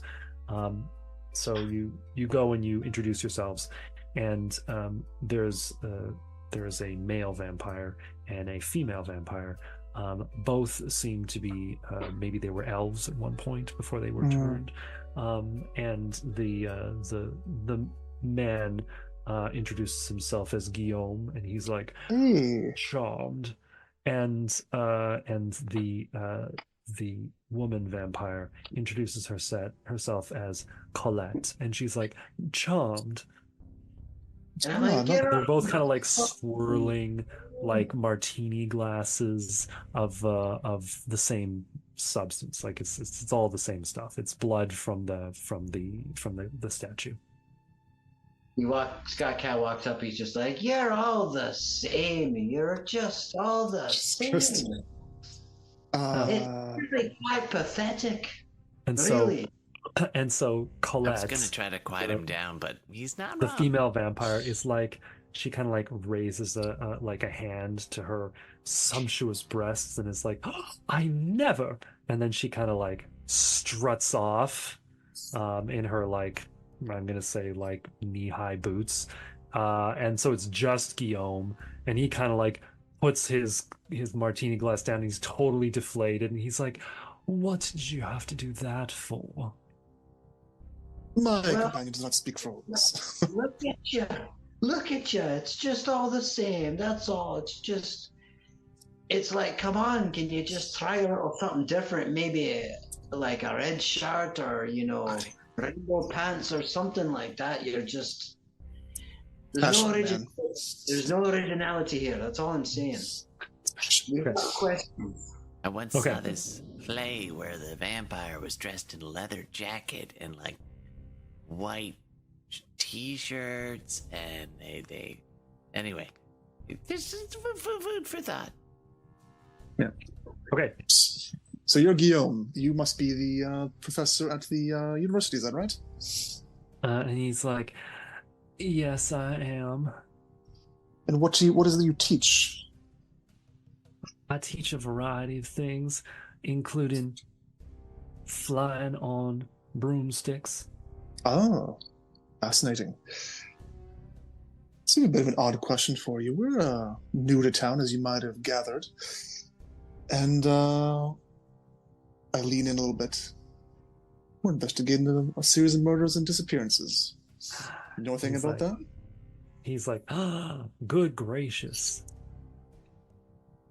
Sorry, his accent is kind of like changing as I'm kind of getting the hang of the character. Well, I mean, to be fair, he's been alive for decades and decades, so you pick up a little bit of that as you go. Do you need to do a little bit of character study and come back in like 4 years? I should do that. For this role. We do apologize for offending your companion there. We don't know the local customs. I mean, I'm a talking rodent. Do you want to give me a D6 roll? You just asked. I don't know if you're asking him anything. Oh, I did. What did you ask him? Well, I'm asking him if you. Well, it says that we're ingesting these murders. Do you know anything about the recent murder or the disappearances? Yeah, who might be missing? 6. And he kind of like looks all around the ground, like he kind of makes you follow his eyes, and you see there are like there are wrappers everywhere, like these lollipop wrappers. And he's like, well, I don't know if that janitor has been murdered, but if he hasn't, then I would surely like to murder him because there is so much garbage strewn about. How is one supposed to enjoy oneself at a fine establishment like the Crystal Ballroom when one is constantly dealing with the rustle of candy wrappers underfoot? I'm gonna It pick is one up. unseemly. Make sure it matches. I do see a lot of garbage around here. That is true. Double meaning, my god. Point. What was Scott Cow. what's the janitor's name? I'm assuming like in a place like this though, that like lollipop or wrapper is like in the most popular thing of the most popular. It's not like super rare that they're all over the place. That's what I'm thinking. Like just because there's like all under this guy, it couldn't. I mean, it couldn't be that odd. That's all. Don't say. Fair. But Brennan did say this was a pretty swanky establishment, so that is a little odd in this particular context. And so Guillaume was like, I don't know the name of the janitor. And then you hear this scoffing sound coming from the third vampire who was sitting behind one of these curtains, and she kind of like unfolds herself from this seat behind the curtain, and she sort of like saunters up to where you are. You know, she's all sort of silk and long legs, and she kind of like, she's got one of those what do you call those really big feathered, what are they called, like a boa or something like that? Yeah. Anyways, she's kind of flicks this feathered boa, and it's blood red, of course. And she's like, oh, Guillaume, you don't even know the name of the man who comes and cleans up your messes. And he's like, Irina, no one asked you.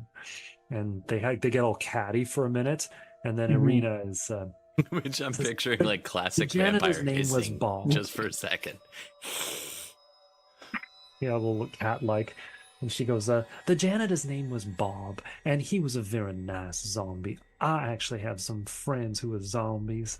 And he's like, Irina, you can't even name another zombie. You don't know any zombies. She says, I do. I have friends who are zombies. And she says, Bob was a very nice zombie. He would come and clean up. In fact, he was the best janitor we ever had. He used to clean up the university. He would clean up the mayor's office. He would clean up here at the Crystal Ballroom, but now he is gone, and I cannot imagine what might have happened to him. Whenabouts was the last time you saw Bob? He sounds like a nice person, and certainly due for some overtime. Seriously. She can't quite pinpoint when she last saw him, but it must have been like in the last like 2 or 3 days. He's just stopped around. Did we recall seeing any rappers in the mayor's office? You didn't look. We did not.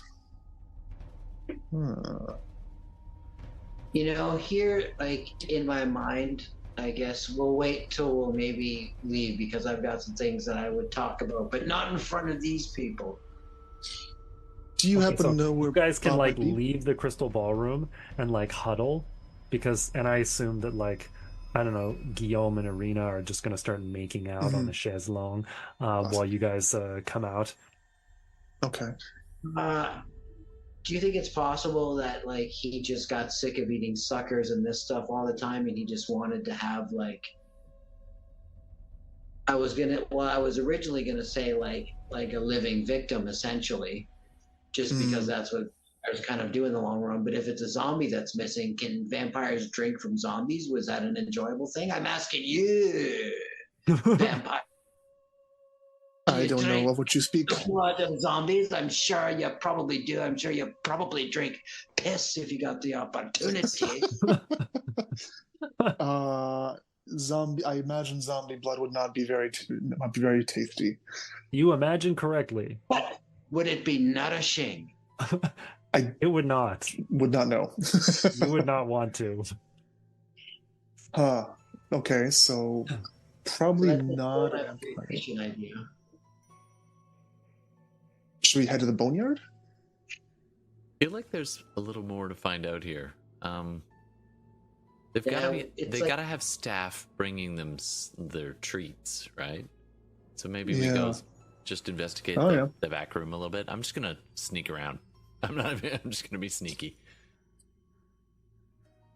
and just go into the Okay. back area where I see somebody carrying something, like Yeah, sure. Maybe some of the we wanna keep the lollipops. conversation going up here and give you a chance to maybe snoop around a little bit. Yeah, sure. Oh no, you can't get out of here. But I Okay, will. so Elroy goes around back, and it's like suddenly he feels very cold, and he can like see his breath, like a That's puff not- of steam, I and then should suddenly stay this near my friends.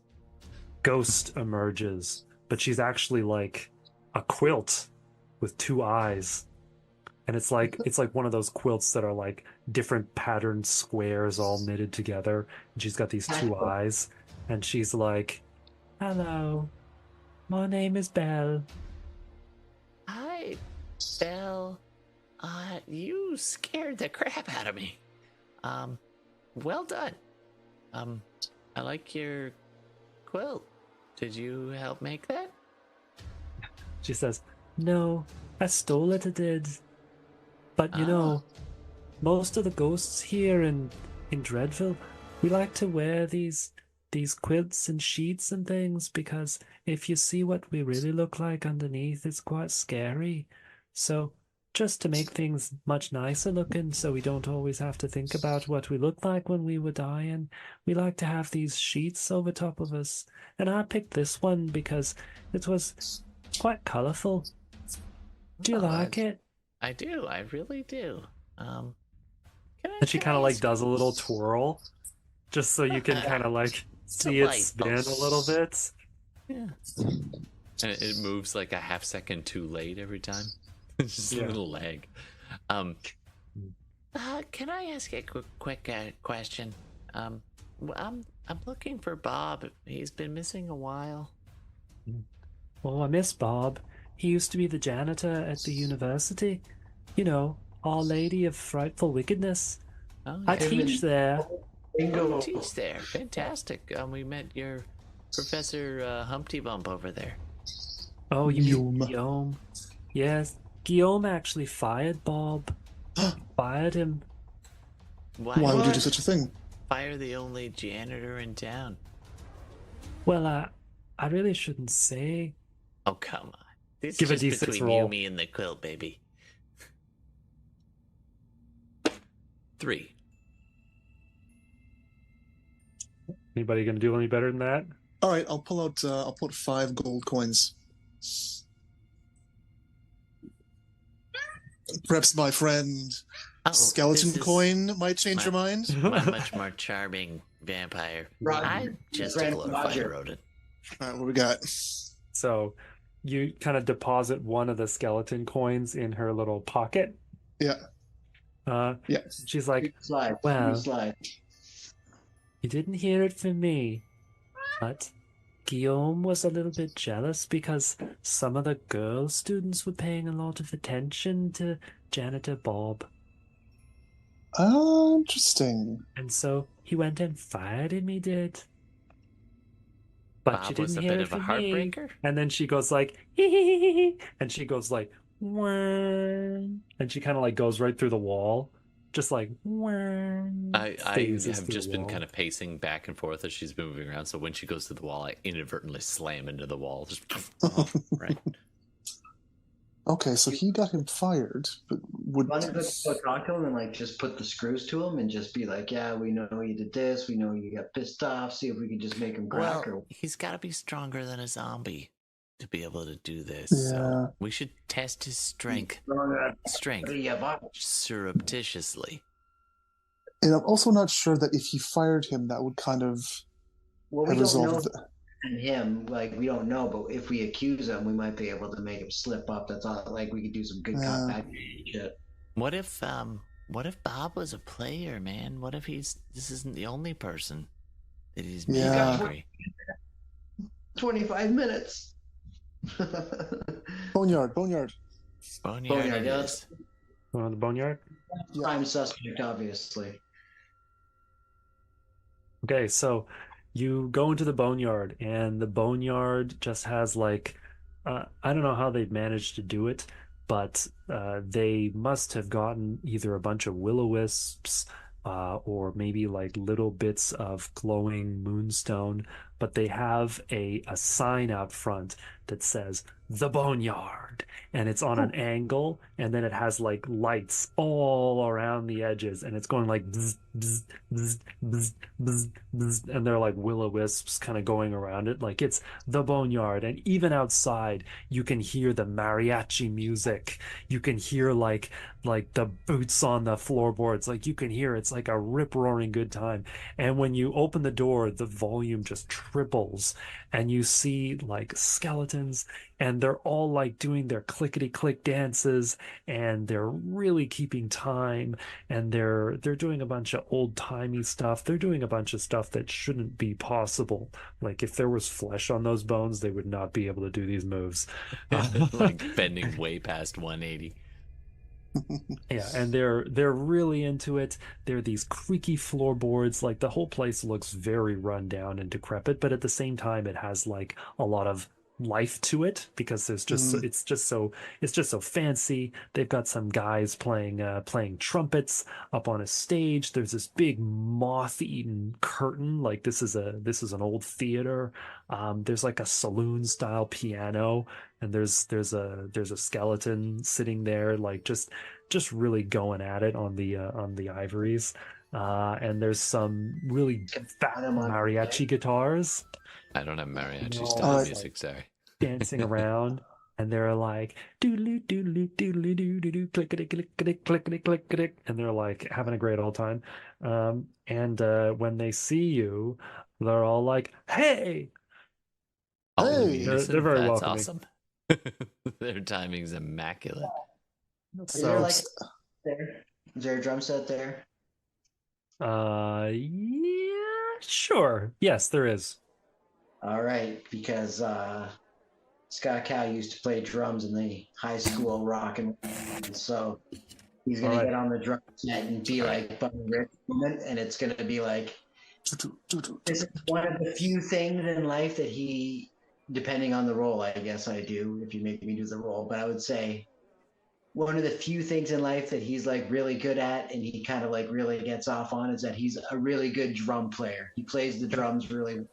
And he's like Buddy Rich and Neil Peart, like all mixed together. He gets on there. He's like, and his eyes are closed and like the matted, like long Highland cow, sweaty hair, you know. Anyway, he's a drummer at heart. And in this time, when he sees the clickety click bone dances and stuff like that, it's actually the first time since he's been in this place that he's kind of enjoying himself a bit. And he's going to see if he can jump behind the drum kit.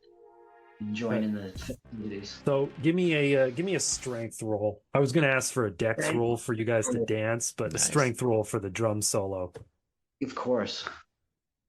That is a 9 total. Whoa. Okay. So you like really impress them, and like you almost have like this like dueling, like you have like a dual drum solo against like a tap dancing skeleton, and like everybody's like clapping because this tap dancing skeleton, like you can be like, and the skeleton is just doing the same thing only with his heels. He's just like click click click click click click click click click click click click click click click, and everybody is like, wow, this is amazing. So they're really getting into it and enjoying themselves. And so all these skeletons crowd around, and you basically have their attention. And I'm just gonna GM wave this because I want to kind of hurry things along. So you meet a variety of skeletons. There's Maria, there's Miranda, there's Hernando, Fernando, Rolando, Ronaldo. There's all these skeletons, and they all kind of come around, and they tell you that they were all crew and passengers on board this pirate ship. And they were all cursed by their evil captain to serve him. For as long as he remained captain of the ship, even if long after they died and long after he died, and so they just mutinied, and he ceased to be the captain, but they continued to be around, so they don't have to serve him anymore, but they call themselves emancipated skeletons, so they're having a great time. And you ask them about the murders. You ask them about Bob. Do we know you who's ask missing? them- That's one of the questions. Yeah. Well, they can Other tell than you Bob. that there are no skeletons unaccounted for, and they basically confirm your suspicion that Bob, the janitor zombie, hasn't been seen in a while. Did Bob have like a family or close friends that we could talk with? They say that Bob was very charming. Okay. Like, can he have been like enchanted in some kind of way? Hmm? Do you think like could Bob have been like enchanted in some kind of way? Like what's the charming zombie thing? All undead are immune to the charm spell and to mesmerism as well. Interesting. Okay. But they meant charming in the traditional way. What the kids call yeah. Riz these days. Oh no. Oh no. So cringe, bro. He has a lot of Riz. Anyway, Side note, a little quick boomer story here. I went to buy like some rolling papers the other day, and I'm like, "Can I have some zigzags?" The guy's like, "I haven't smoked zigzags in years." Ha ha ha ha ha ha. And I was like, "Oh." Anyway, They're they sold did everywhere. fuckers. Okay. I was Bob missing. All right. Probably So- the dude. I'm So going to give he you gets one around. a d6 roll, and if you roll well, you might get another clue from this skeleton dance crew. How's about a Okay, we got- 6 for you? Ooh. There you go. I rolled So a ask 4. about something. Ask. Wait. I don't know. I guess ask because I'm not inside your brain. I was gonna just see if Bob had any enemies. Or worked in a place where he might be exposed to something that's like... Because he worked all over the place.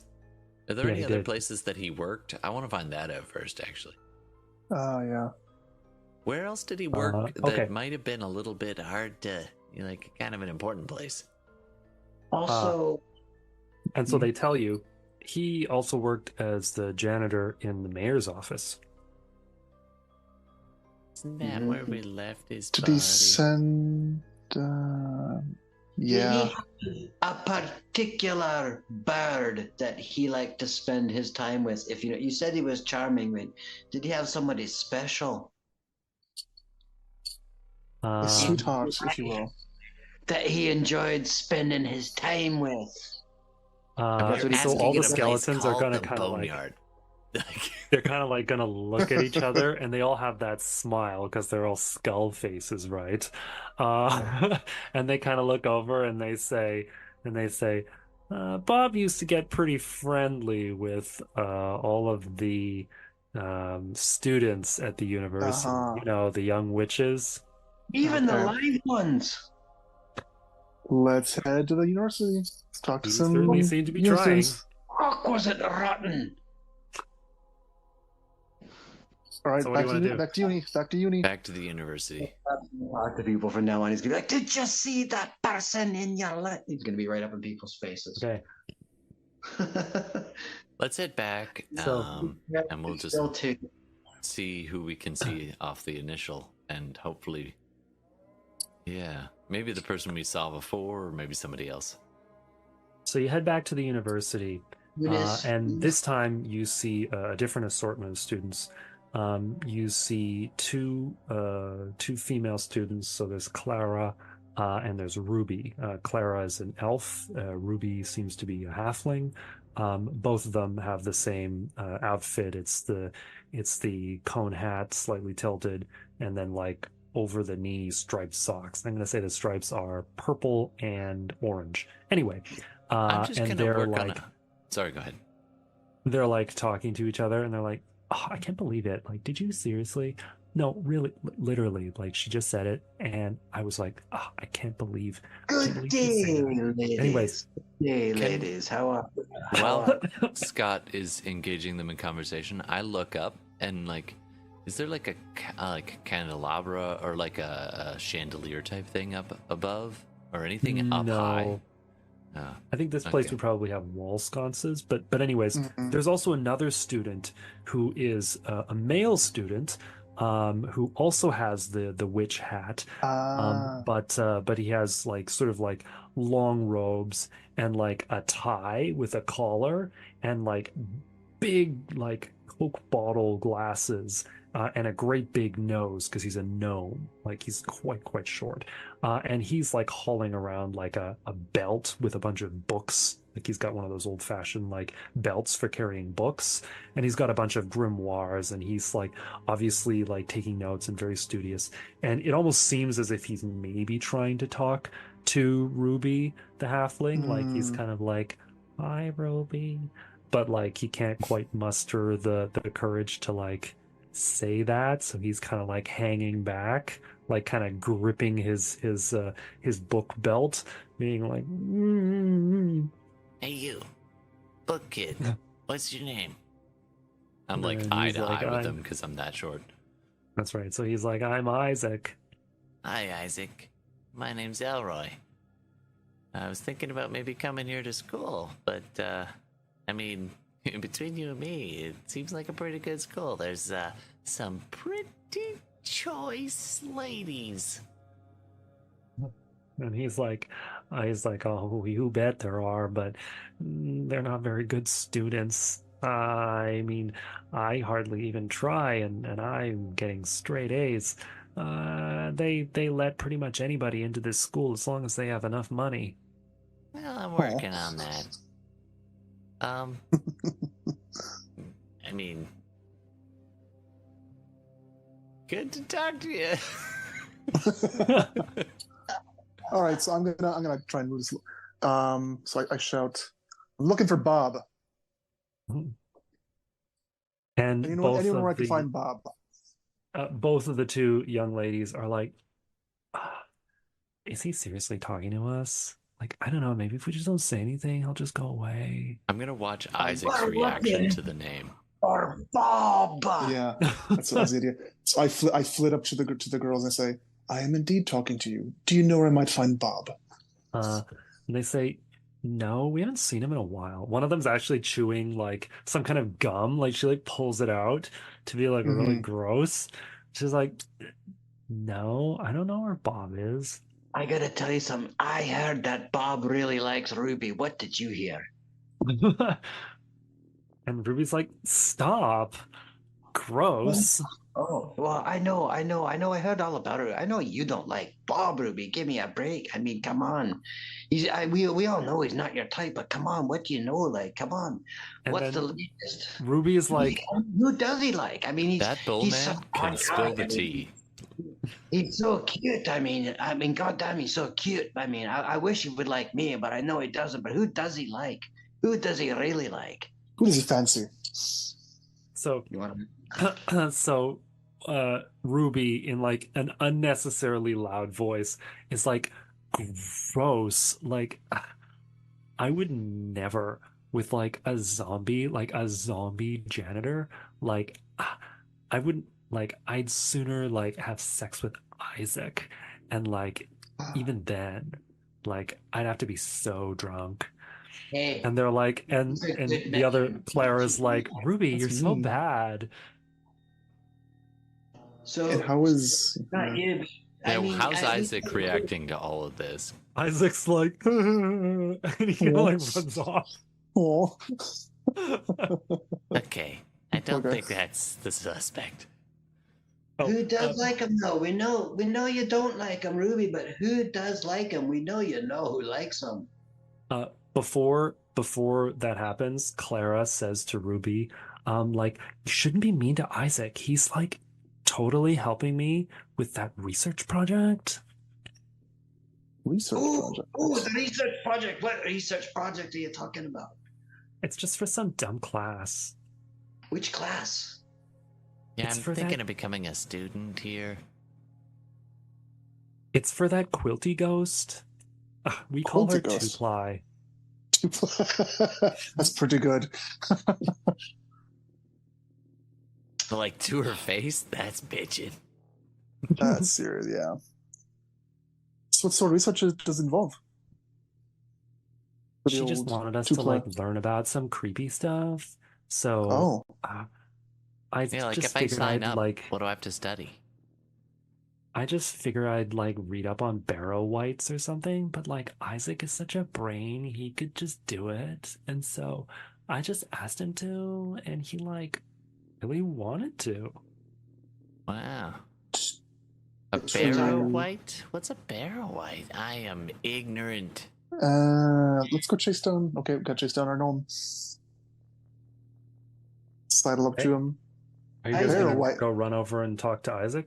Yeah, but I'm Isaac- gonna Barrow. like on the way Wait, past we're- the girls, I'm gonna be like, you know, he's gonna eventually graduate, and you're kind of questionable, and he's gonna go on to good things, and you treated him like trash. I'm just saying. I'm just saying. The future is knocking, and this doesn't age well. Toodaloo. Okay. Okay, so you chase after little nerdy Isaac, and like Yeah. his legs are like maybe a foot long, so like you catch up with him pretty quickly. They do. It takes me a while.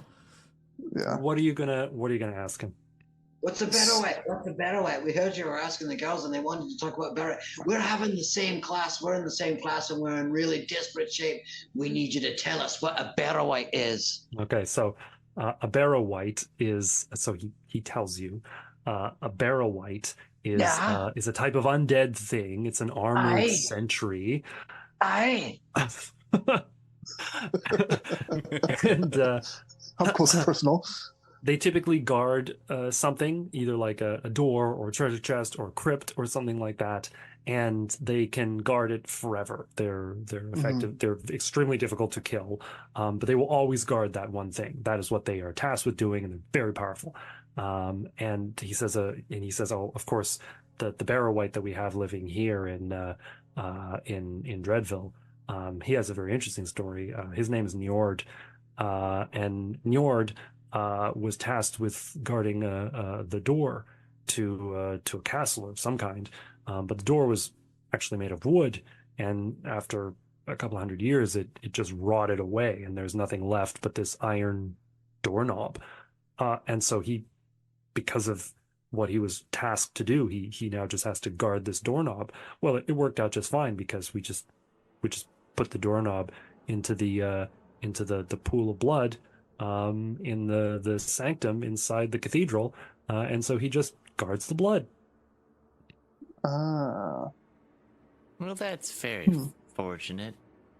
Hey, Isaac, you're better than those two. Just believe in yourself. Have a little confidence, man. Also, did you kill Bob?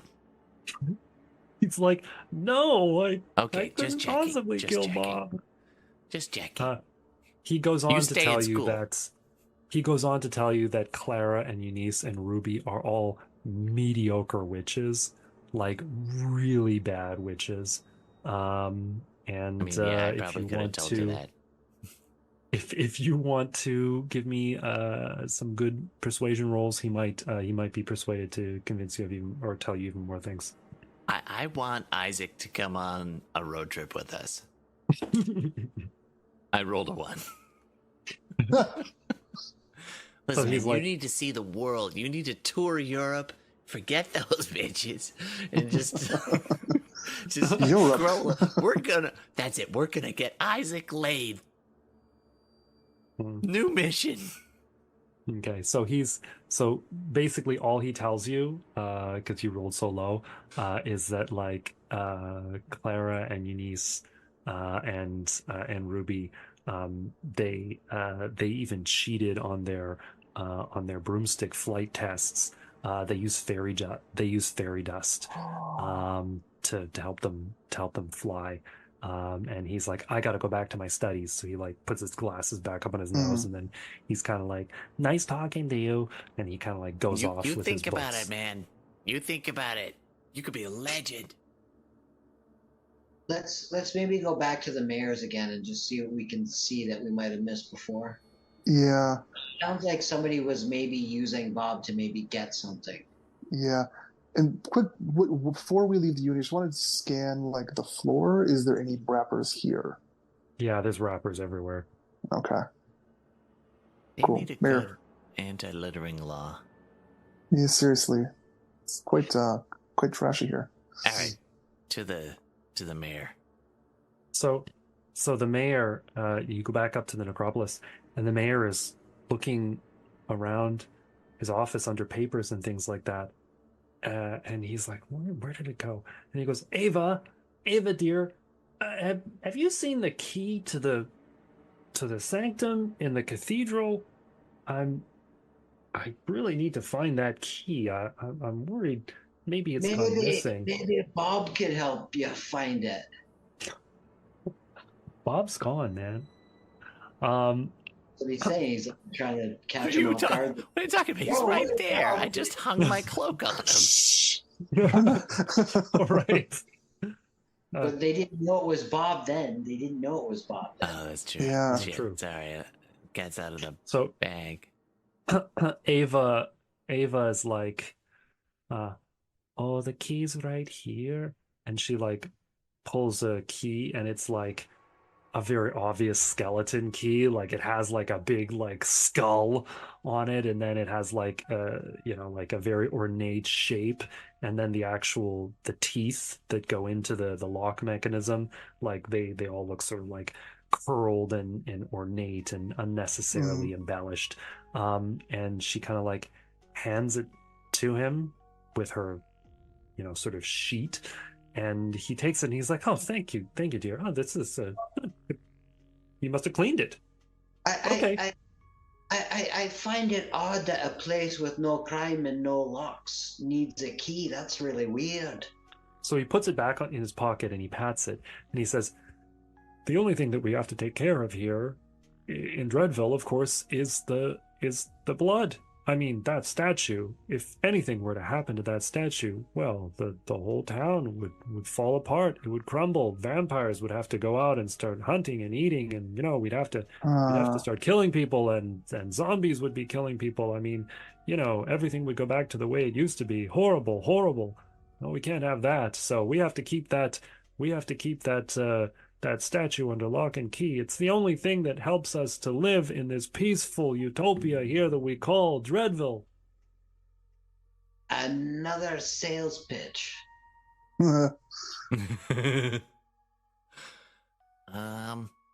Just a quick question for you. This important thing. So the security on it is the key, and that's it, or is it protected by a giant, terrifying, magical golem? So he takes the key out again, and he's like, oh, Ava, thank you. It's just very shiny. Oh, this is nice. Why and is he that says, so clean? Says, oh, it looks like it's brand new. Oh, Ava, she does such a great job. And he says, wait a minute. Are you sure it's new and not a copy? And he's like, well, why would anybody want to make a copy of a key? I don't know. Like, people do some pretty screwed up shit. You know what I mean?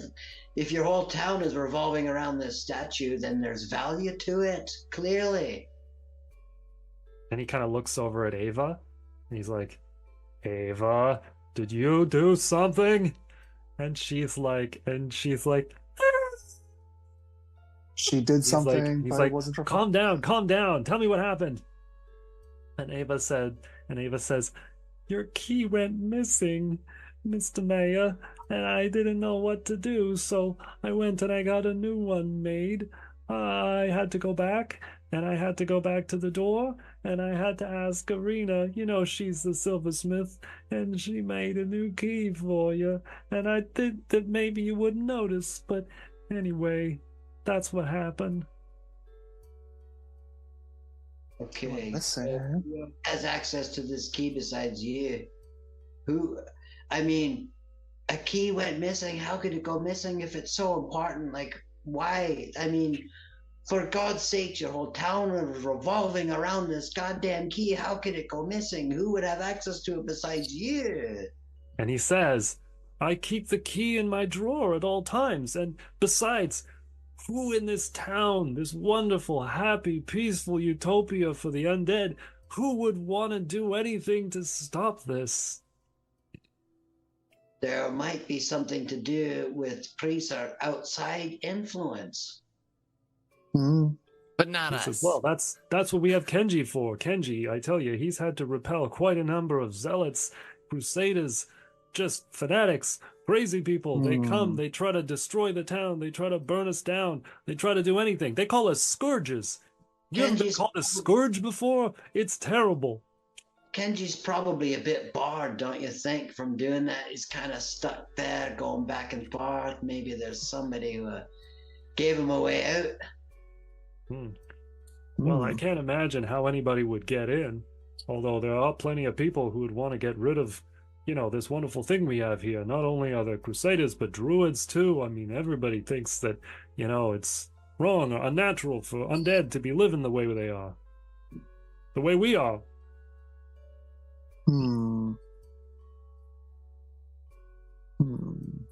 Is there any chance we could just go take a look at, make sure nobody broke into where that key opens? I mean, I don't want any blood though, but I'm just curious.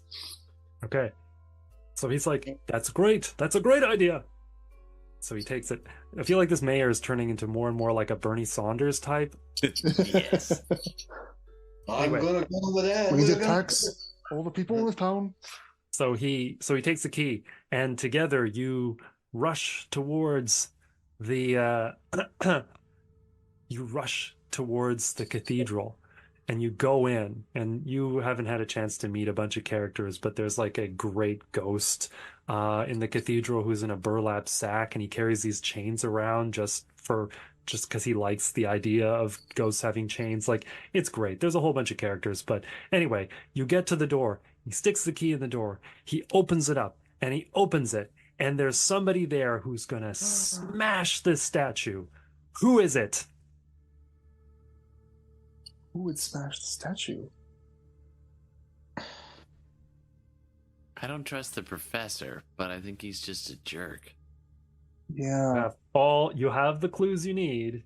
If you, or any of you in the studio audience, can guess who's there. It is somebody we met. Yep.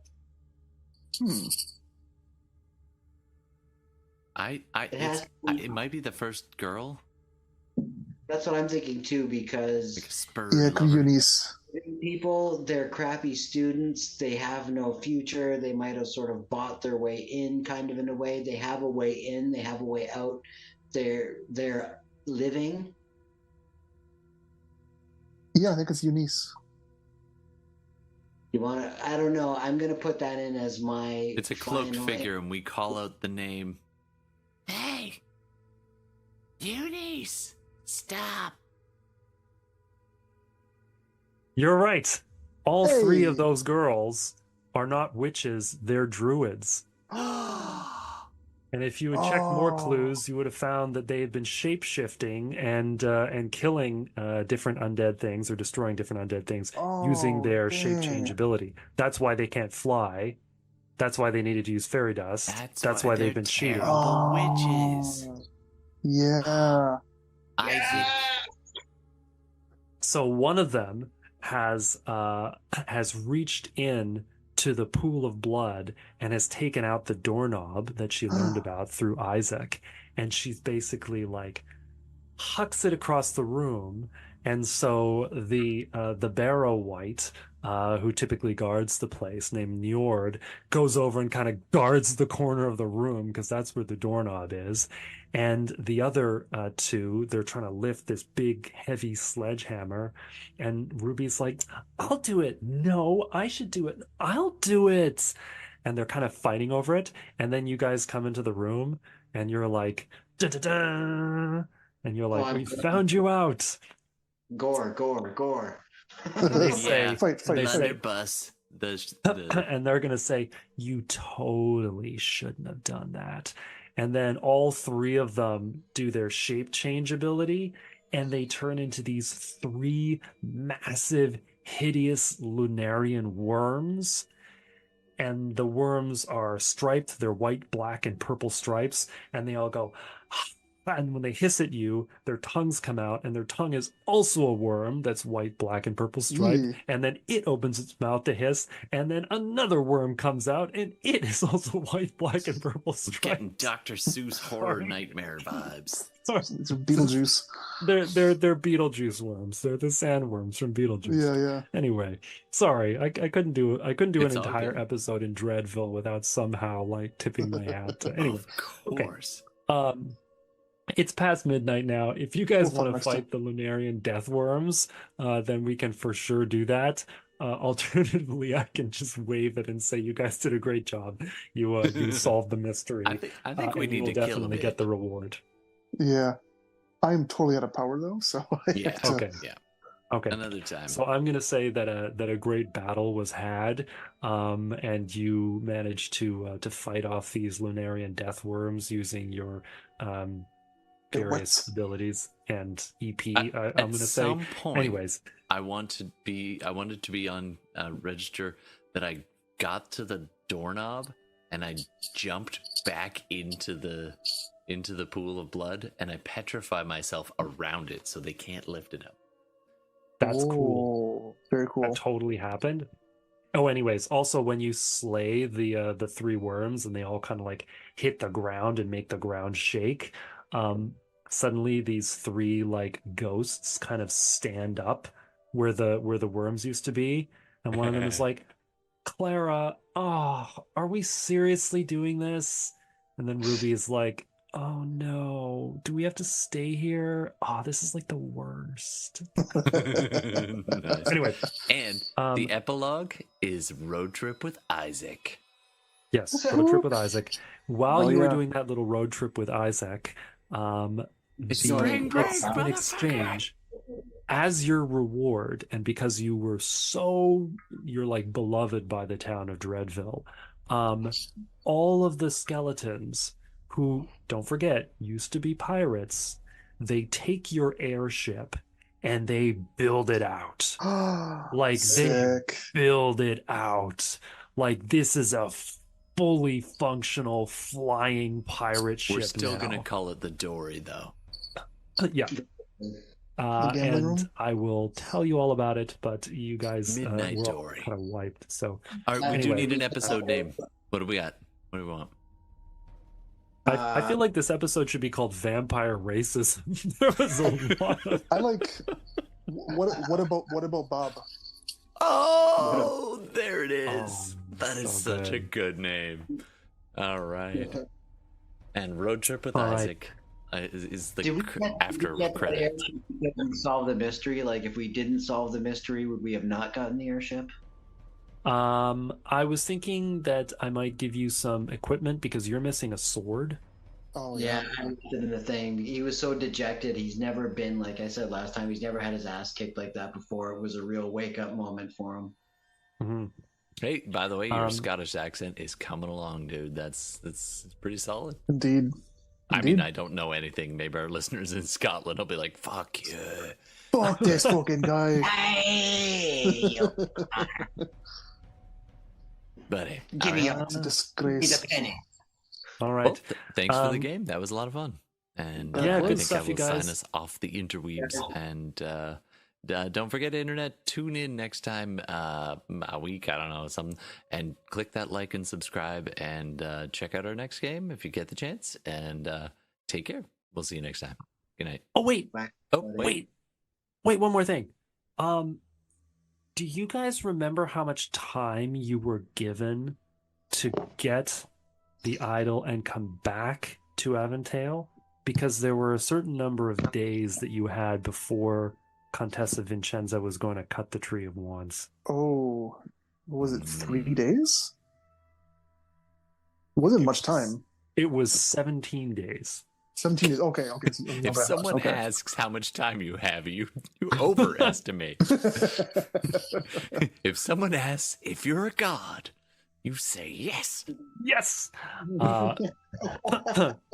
Oh, Bo just he just dropped out. But anyway, He said he you've was got over there. not much It time is left. low on You got to get battery. back to Aventale. Yeah. Anyway.